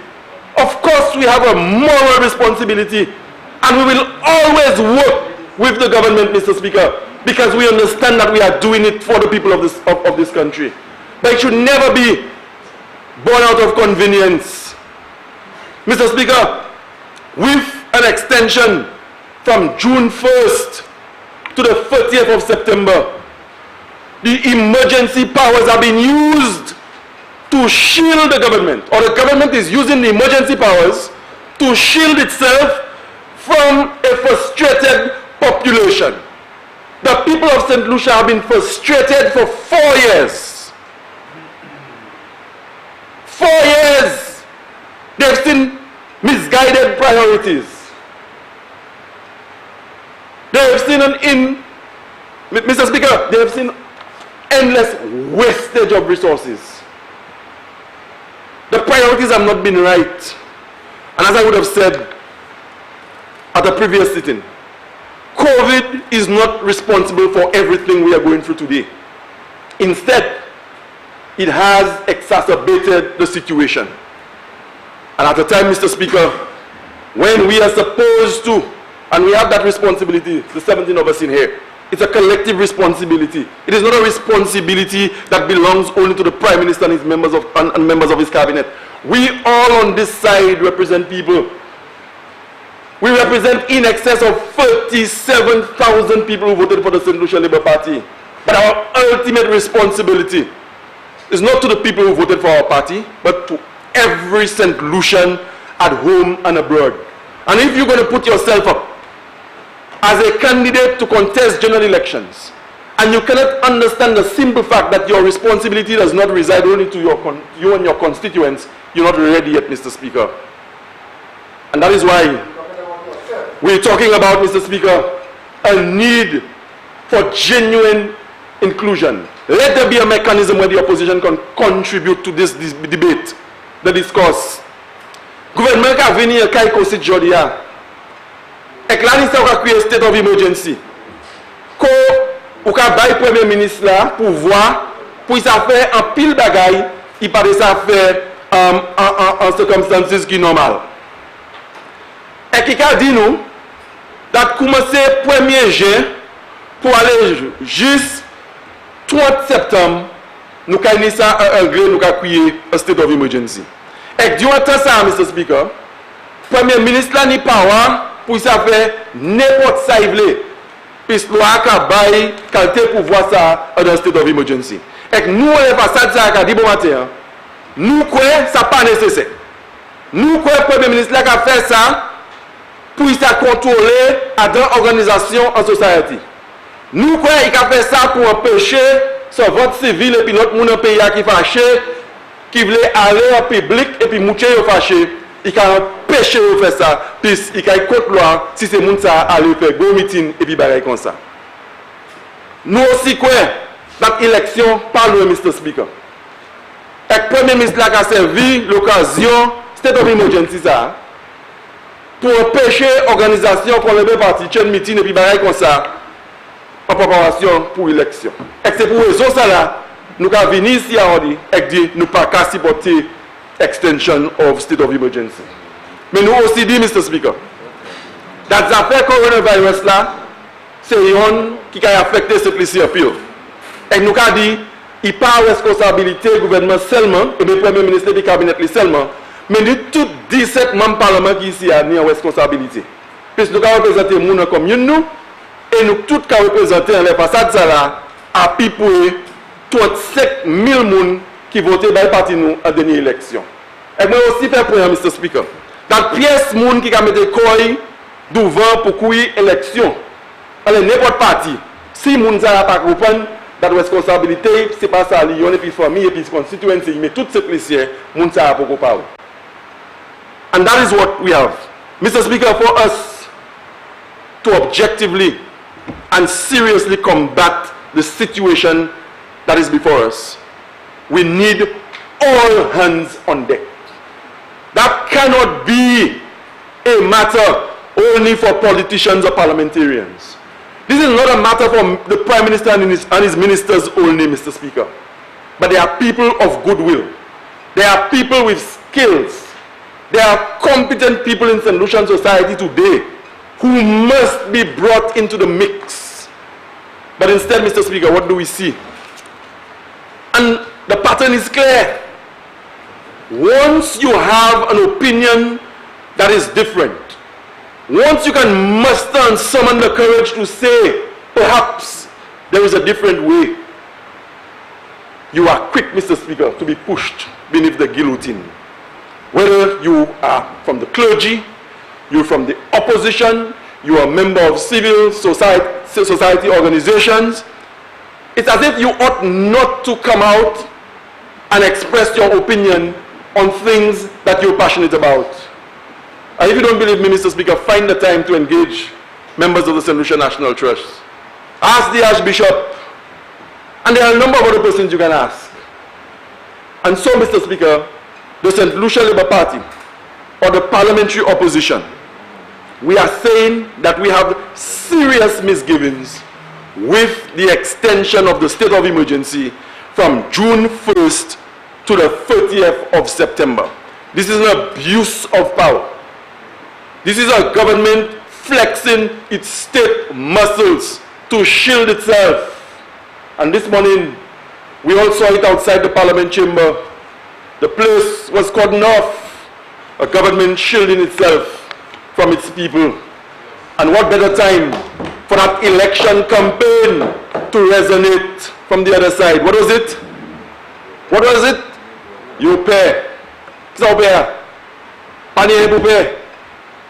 And the sad reality, Mr. Speaker, is that you expect some seasoned, tried and tested, very experienced members of the cabinet to whether silently or in other forms say that yes, we understand the whole principles of collective responsibility, but on this occasion, this is not right. On this occasion, this is not fair. But instead, Mr. Speaker, the eyes will have it. The eyes will have it. History will one day tell the next generation what some of us in this house stood for. History will tell the next generation, or point out to the next generation, those persons who stood up for St. Lucia when St. Lucia was asking its sons and daughters to stand up for it, Mr. Speaker. Mr. Speaker, as I said in my preamble, on behalf of the people of Olio, the people of Despin, the people of Richford, Lapel, Gardet, Denny Riviere, Grand Ravine, Larissus, and Belmont, I want, on their behalf, Mr. Speaker, to state emphatically that I am opposed, I am denouncing, and I am condemning the extension of the state of emergency from June 1st to the 30th of September. With this short presentation, Mr. Speaker, that is my contribution to the debate on this particular motion.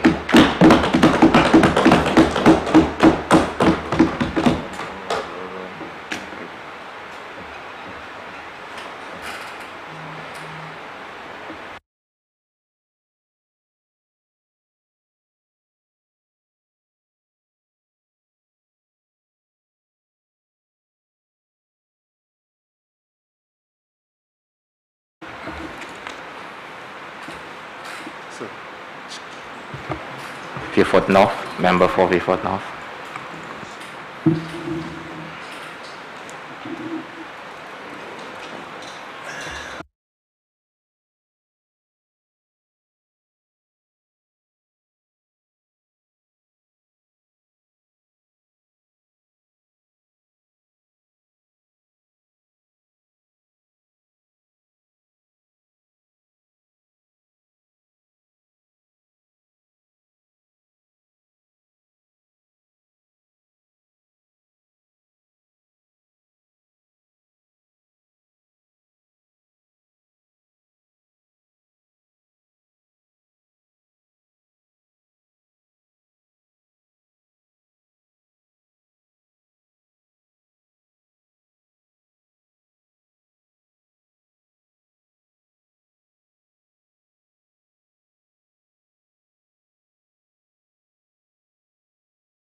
Thank you very much, Mr. Speaker.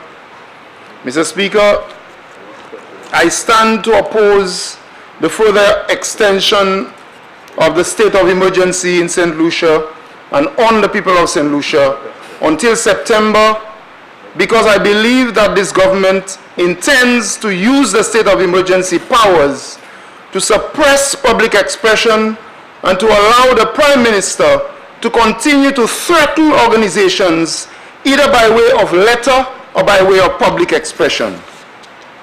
Mr. Speaker, comment Parlement Vieux North, jodia nous venons ici parce que le gouvernement veut mettre state of emergency pour continuer jusqu'à bout de septembre. Mr. Speaker, comment Parlement Vieux North, je ne peux pas supporter ça parce que moi, le gouvernement qui a fait ça pour bailler le Premier ministre le pouvoir pour empêcher les gens de parler de manière voulée, avec pour empêcher l'organisation du bout pour ça ils veulent un pays Saint-Lucie. Monsieur Speaker, nous avons côté le Premier ministre là, a écrit lettre, commandé union, dit union Saint-Bagay pour mettre POS dedans.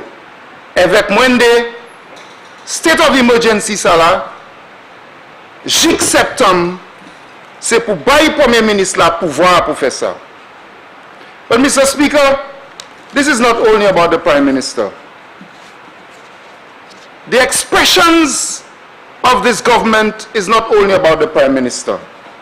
It started with the Prime Minister, and there are several examples which I will quote and I will refer to, which indicate the reasons for this state of emergency. But it's about the whole government. It's about the cabinet of ministers. And I said before, Mr. Speaker, in our debate, referring to DSH and the government's intentions then to acquire Sandy Beach, to cut up, to sell to people, I said then, Mr. Speaker, that there comes a time in politics when there are certain times in politics when parliamentarians have to take a stand. They may not take the stand, but there are certain times parliamentarians have to take a stand. And Mr. Speaker, this, what I believe, is the stifling of expression of the people of St. Lucia, is a function of the whole cabinet. So while the Minister for Finance and the Prime Minister is the competent authority in this case, it's the whole cabinet, Mr. Speaker. It is the whole cabinet, every single one of them. They have joined the Prime Minister in continuing to suppress organizations in this country and continuing to threaten organizations by way of letter. It's all of them. But what is the state of emergency, Mr. Speaker? And how will it impact the people of Vieux North, whom I represent? What does the state of emergency, the extended state of emergency, mean for the people of Vieux North? Éclairez-nous du state of emergency, jusqu'à septembre, qui manière janvier for North qui est affecté? Here is what it means, Mr. Speaker. Here is what it will mean. For the people of Vieux North and the people of St. Lucia, the extended state of emergency up to the end of September will continue to curtail their personal freedoms. They will not be able to continue, they will not be able to congregate. As it stands now, Mr. Speaker, as you know, we've had several deaths during the state of emergency in our different communities. And in the community of Vieux North, if I speak to just those of last week, the relatives of our Sister Jennifer and Mazemat from Bellevue, Sister Jennifer from Grace. In one particular case at Bellevue, the police asked the people at the wake by 9 o'clock or so, of course, as the law, to disperse. And obviously, that kind of action, of course it's the law now, will continue. How will it affect the small business people of Vieux North? The bus drivers on the route, whether it is Piero, whether it is Opico or Savans or Bellevue or Vieux or Grace, the bus drivers will continue to suffer because of reduced incomes. And the people who earn a living by selling bakes and chicken, sole, and a number of others, Kekin from Vevacel, who just opened something, Lape, people of the Gap at Piero, the hundreds of people who fry bakes and sell chicken up to midnight will continue not to be able to do that until the end of September. But do you think this government cares about that? Ou quoi gouvernement mêlé avec quelqu'un qui sorti Vevacel, avec Solé, qui a fouillé bec et chicken tout menuit, le vendredi c'est là, Chaimoun, qui a porté bayo le vendredi? Ou quoi gouvernement qui a parlé à l'essa?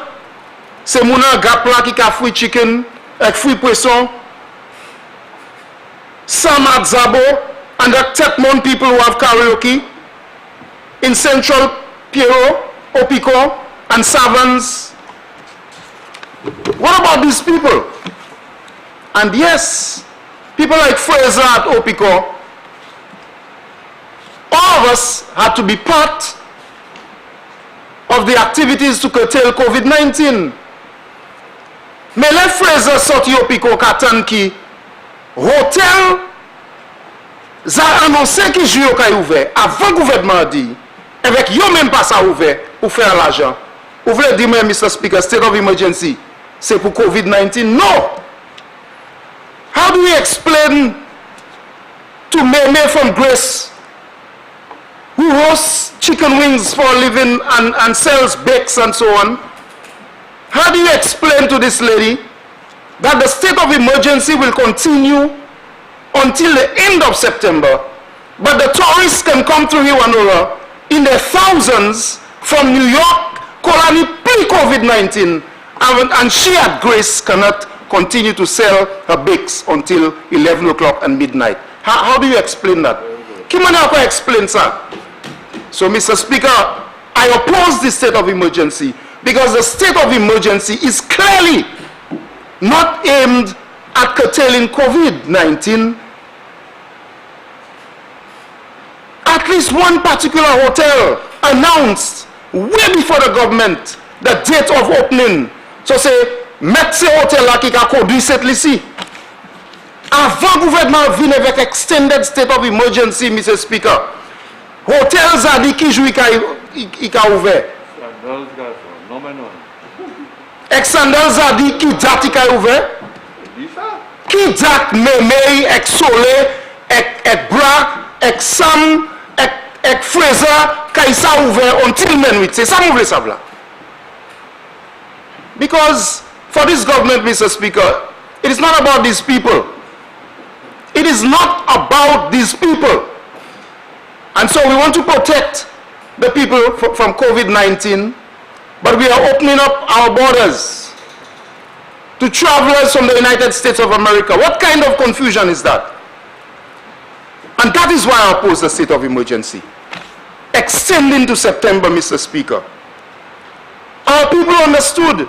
C'est mon copain. La teni yon de moun ki kase loi avec police aller à la beach code moun te kani bagay police break up beach party by kosa.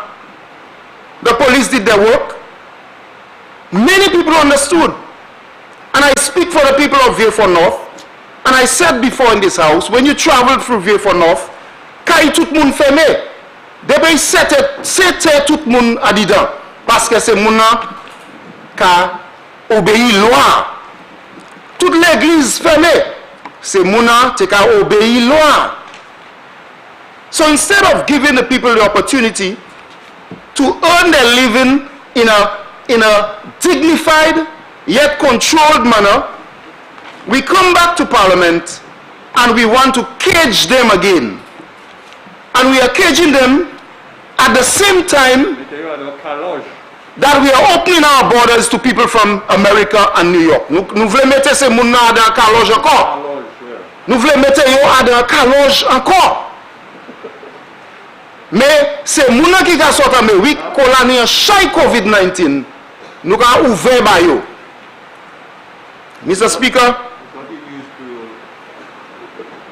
there are many people from Vieux North who work at the Iwanhoe International Airport. There are so many of them who work with the airlines. Since before the imposition of the state of emergency, my constituents complained to me about the treatment of workers at the ports of entry. La teni moun qui presque joue fire parce que c'est travailleurs à l'aéroport là qui sortent Pierrot, qui sortent Angoisse, qui sortent Belleville. Yo pas teni qualité masse là et qualité bagay là pour empêcher yo joindre COVID-19, yo pas teni équipement. And even then, these workers were chastised, Mr. Speaker. Now we are extending the state of emergency and we are opening up the floodgates. We will be exposing these people to hundreds, possibly thousands of tourists from the United States. Mr. Speaker, that cannot be fair. It is confusing.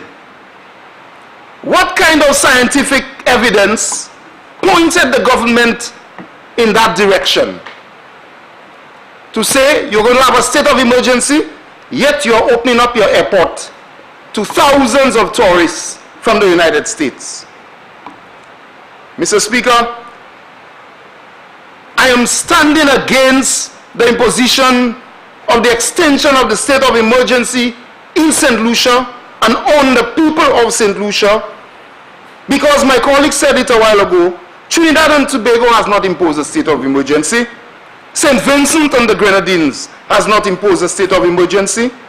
So what is it the government of St. Vincent and the Grenadines knows that the government of St. Lucia cannot find or cannot research and cannot know? What is it? The Prime Minister spoke a while ago as if that is the only panacea. The only way to do it is to extend the state of emergency. But why has St. Vincent not imposed a state of emergency? St. Vincent and the Grenadines. And you see their results. No deaths the same way. And you go read their results. What is it about St. Lucia and the government of St. Lucia that they must have this state of emergency until September? I oppose it, Mr. Speaker. And you know, Mr. Speaker, I oppose the state of emergency because I believe it is a cover-up for the high-handed state actions of the Prime Minister and his cabinet.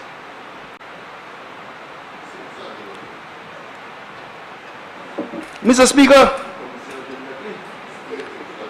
Speaker, over the last few months, this Prime Minister in the state of St. Lucia has exhibited a diabolical, frightening, heart-shaking attitude that begins to unleash his mind and his attitude towards the people of St. Lucia.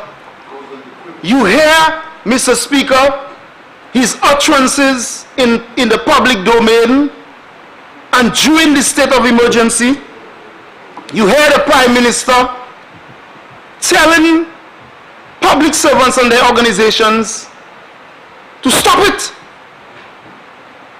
You can't tell the government how to run its business. That colonialism had a conscience. Mr. Speaker, when you hear that during a state of emergency, that alone, Mr. Speaker, that alone should cause this Prime Minister to lose his Prime Ministership in St. Lucia, a country like St. Lucia, Mr. Speaker. That alone. The fact that it will not happen at this time is not relevant. But I want to place on record, as a member of Parliament for Vieux North, that when a prime minister in a Caribbean country, with the kind of history that we've had, of colonialism, of slavery, of oppression, can say in the public domain that colonialism had a conscience. And when you add to that, Mr. Speaker, his actions during the state of emergency, and you add what he says to the public servants, and you add other expressions in the public domain, then, Mr. Speaker, you have to, something inside of you, something inside of me as a parliamentarian changed, something shook. And then this same Prime Minister, Mr. Speaker, comes to the Parliament and seeks emergency powers for an additional 4 months. Something has to shake inside of you, Mr. Speaker. And if something doesn't shake inside of the members of Cabinet, then they are all part of it. If nothing shook the members of Cabinet when the Prime Minister uttered these words, then nothing else will shake them, and they are part of the construct of the Prime Minister's thinking. All of them. So, Mr. Speaker, the abuse of state power with this extension of the state of emergency concerns me. And they said it well, the Prime Minister says it all the time, he will do what he has to do. He will do what he has to do. Not a man move, not a woman talk. Statements of intimidation. No reporting on the expenditure. I listened to the Prime Minister a while ago and he said a lot of dates. He spoke about the dates when plans were revealed. He spoke about the dates of testing. He said about the dates of the forced opening of the OKEU. He spoke about dates of feeding people during lunch on Sundays. He said the date and time of the curfews. He said about 24-hour curfews. He spoke about the date when essential services and the method for essential services being opened. But the evidence is clear. This Prime Minister gives you no dates and accounting of the amount of money spent on COVID-19. There is nothing about the cost of meals prepared by hotels, and I'm asking that again because the last time I asked the same questions. And this is the arrogance that I speak about. Even though as a parliamentarian you asked these questions the last time, who are we? No reporting on the last state of emergency and what happened. There were several procurement activities, and the leader of the opposition said it well. Any procurement can take place, no questions asked. And there is no report to the Parliament. I guess we don't deserve reports.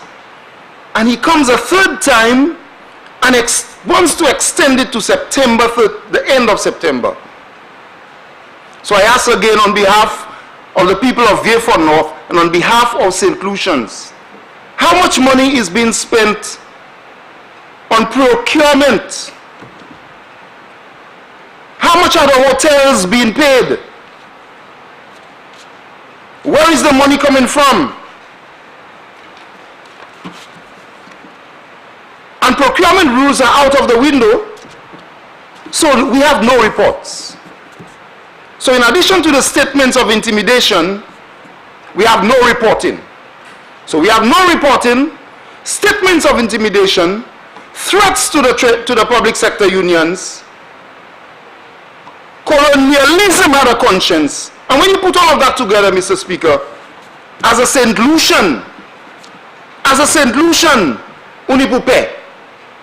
Si vous pouvez pas paix, activité Premier ministre là, c'est faux paix. Parce que bah là il a fait, il pas capable pièce rapport qui l'argent yo dépensé, qui l'argent yo pas dépensé. Loi state of emergency qui a bail pouvoir pour faire ça il veut. En fait pièce rapport pour venir, elle combien dépensé, elle manger qui laisse l'hôtel, il a payé, parce qu'ils sont, nous pas besoin de ces réponses là. Là où c'est qu'à des paroles, il a baillé là, avec manière qu'il a dit, sous pas copain, toute cette lycéenne pour payer. Avec ça, moi dit aussi, Mr. Speaker, ça peut pas bagaille Premier ministre là tout seul. Avec si c'est même cabinet là, cette lycéenne qui lève cette lycée, a d'ailleurs struggle pour aller à l'école avec ça, et qui connaît l'histoire jeune avec esclavage, avec qui ça nous allait, avec les premiers ministres là qui a fait ce qu'il a ça, et qui yo même, qui a oui, qui a clap, qui a aidé les premiers ministres là, yo tout a dit d'ailleurs.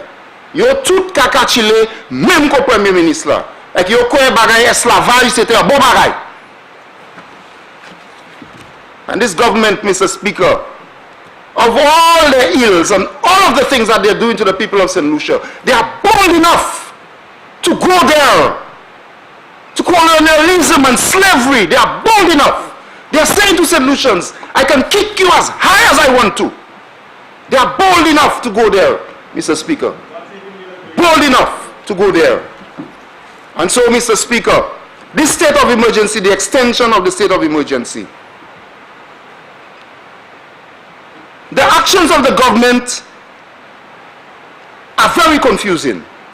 This morning, the Prime Minister says that the government is responsible for every action and constantly recording and playing for all to see.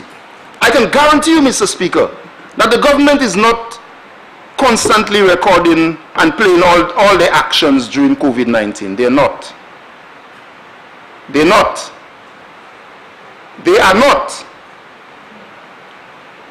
During this COVID-19 state of emergency, the government is playing what they want you to see. They didn't play an announcement of the demolition of the building, the Royal Jail. They didn't do that.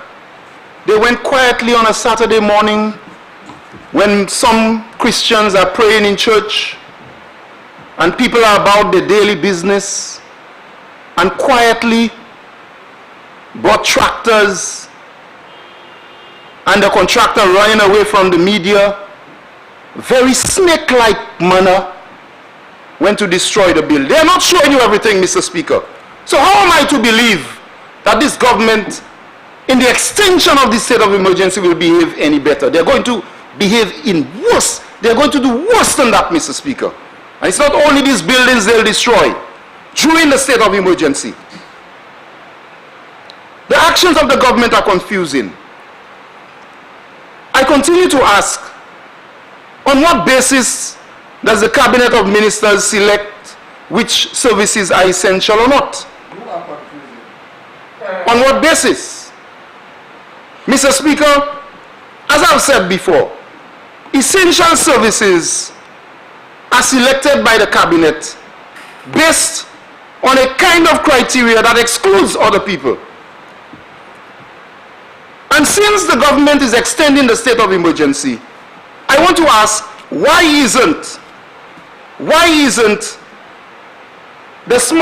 aren't the small shops in the constituency of Vieux North essential? And what will happen in the coming period?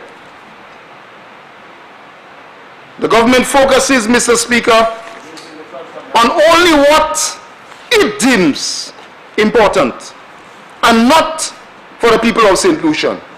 For the people of St. Lucia.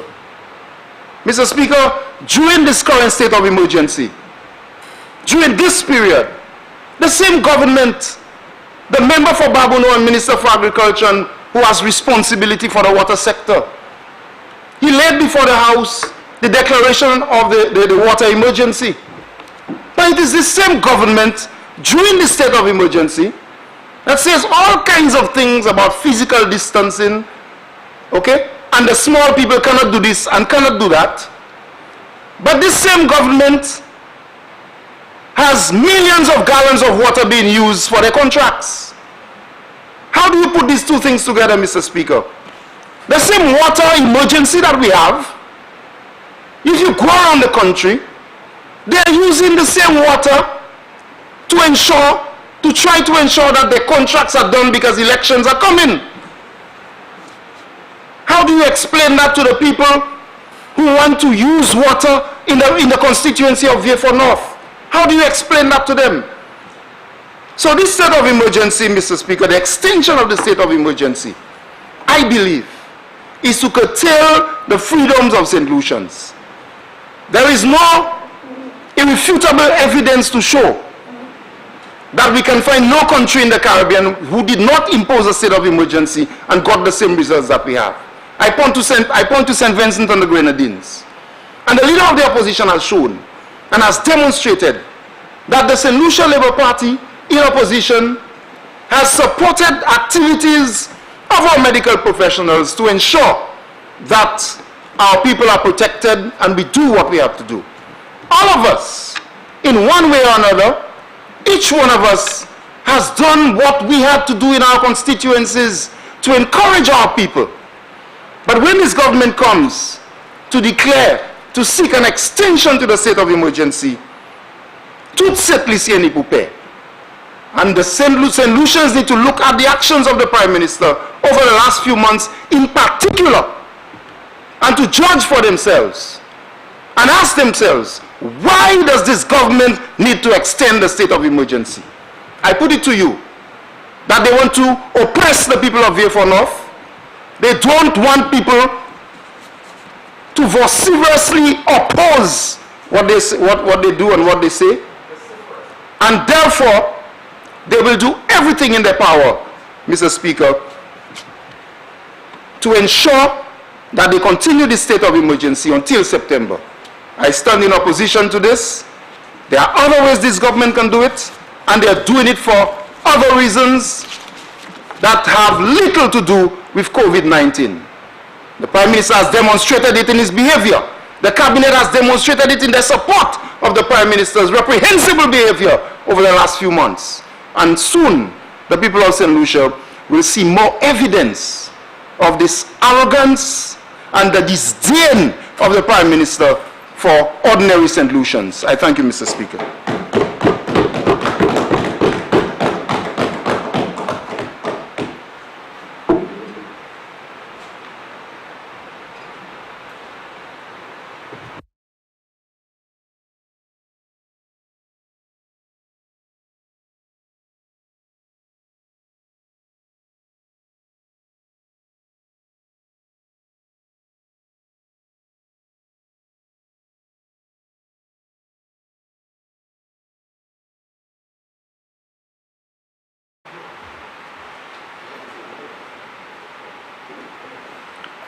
Honorable Prime Minister.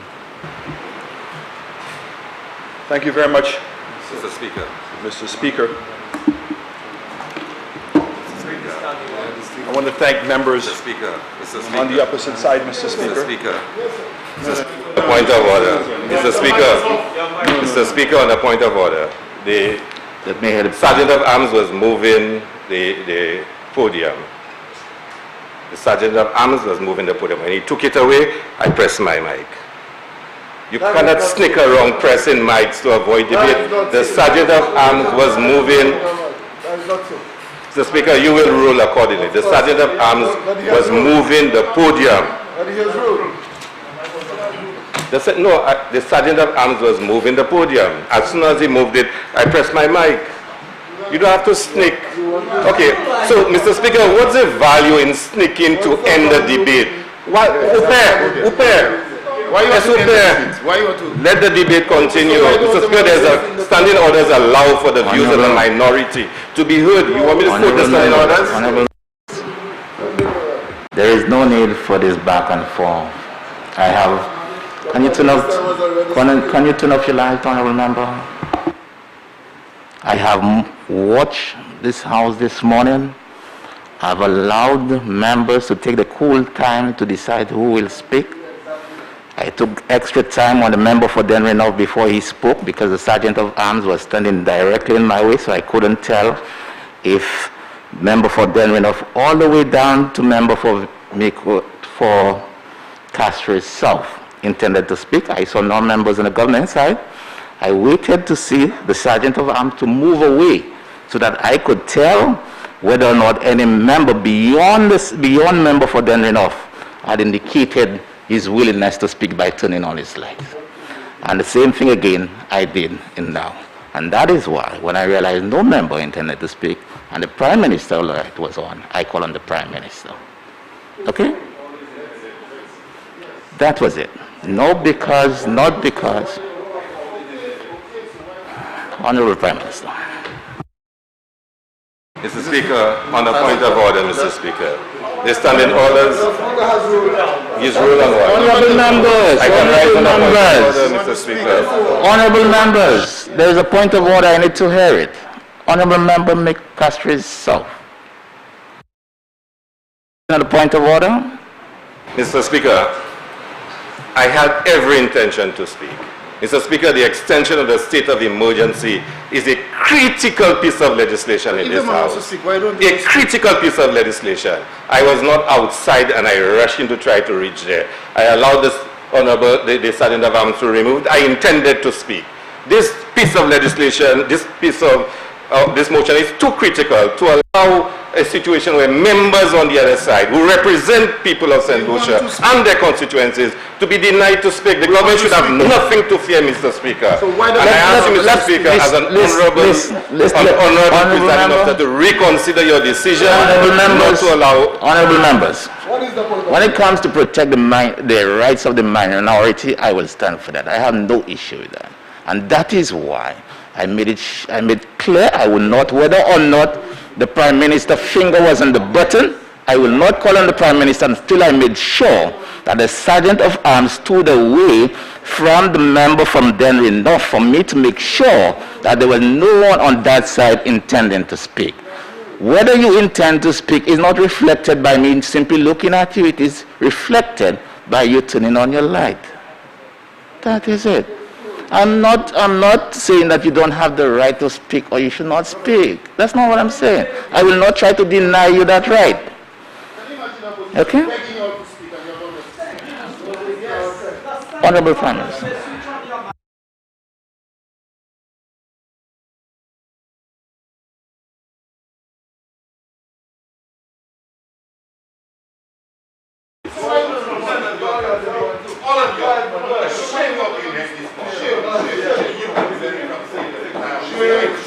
Mr. Speaker. Honorable members. Honorable members.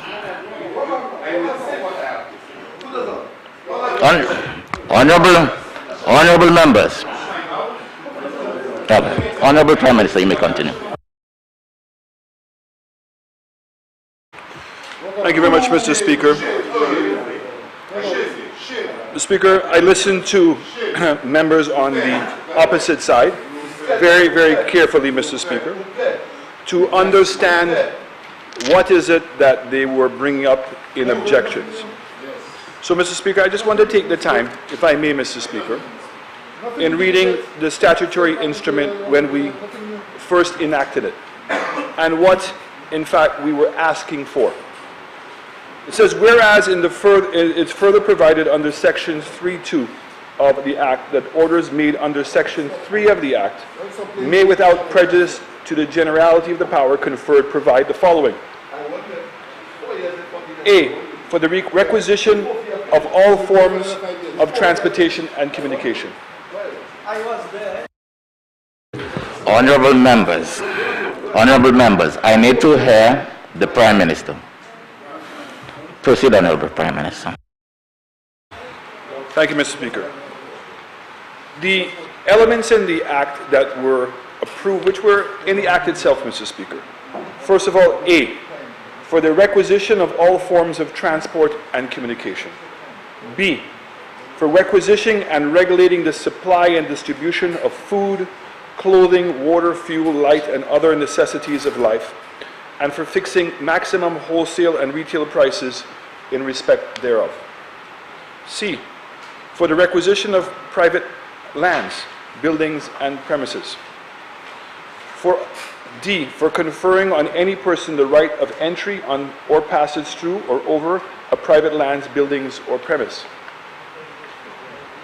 E, the demolition of any building or other structure deemed to be dangerous.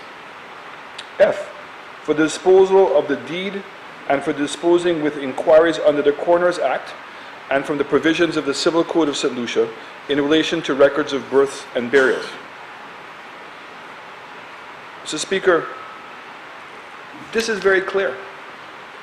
And what I was very heartened by, Mr. Speaker, is on every occasion that we came to this House, that the members on the opposite side promised and reassured the public that they would be keeping a watchful eye on the government. And they would not let anything pass by, Mr. Speaker, that in any way resembled an abuse of power. In fact, I was very grateful. It was good and comforting to the public that somebody was keeping a watchful eye on what is taking place. And in the 3 months that we've had this emergency authority, there is no abuse of power. Government hasn't in any way gone out of its way to abuse or use or prevent people from doing anything, Mr. Speaker, that it could not have done otherwise. And even when members on the other side, particularly my friend, my good learned friend from Dennery North, indicating, Mr. Speaker, that he felt it was hypocritical on our part to be thanking them for their cooperation. Yet both he and the member from Castries East indicated that they supported the state of emergency. They supported it. Members on the opposite Mr. Speaker, side. on a point of order, I think the Prime Minister is misleading the House to suggest that Honorable members, honorable members, leader of the opposition, honorable leader of the opposition, honorable leader of the opposition, honorable members, I'm out of this House for the time. This House stands in suspension.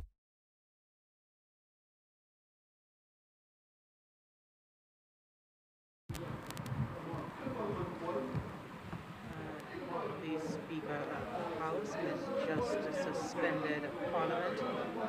There seems to be a dispute in the Honourable House. We do stand suspended and we are on standby for any further word from the Speaker of the House at this time. The sitting of the House scheduled for today, Tuesday, May 26th, 2020, has just been suspended at 1:18, not for lunch, but due to an apparent dispute in the Honourable House. The Speaker of the House will further update us as to what should transpire further. Today, the following motions down for consideration: be it resolved that Parliament further extend for an additional period commencing from the 1st day of June 2020 and ending on the 30th day of September 2020 in accordance with Section 17, the Constitution of St. Lucia, Cap 101, the Constitution of St. Lucia, extension of resolution of Parliament approving declaration of state of emergency passed as statutory instrument number 60 of 2020 that extended the state of emergency for an additional period commencing from the 27th day of April 2020 and ending on the 31st day of May 2020. The debate, dominating the debate today, has been this proposed extension of the state of emergency here in St. Lucia to the 30th of September. Also, another motion down for consideration: be it resolved that Parliament authorizes the Minister for Finance to borrow by means of advances sums not exceeding $85 million from commercial banks for a period of 6 months from the date hereof, which sum shall be charged on and paid out of the consolidated fund. And the final motion: be it resolved that Parliament authorizes the Minister for Finance to borrow the sum of US $29 million by way of the Rapid Credit Facility loan from the International Monetary Fund for the purpose of capital and recurrent expenditure. Do stay tuned. We will get further word from the Office of the Parliament shortly on what should transpire going further in terms of the proceedings for today's sitting. We stand by.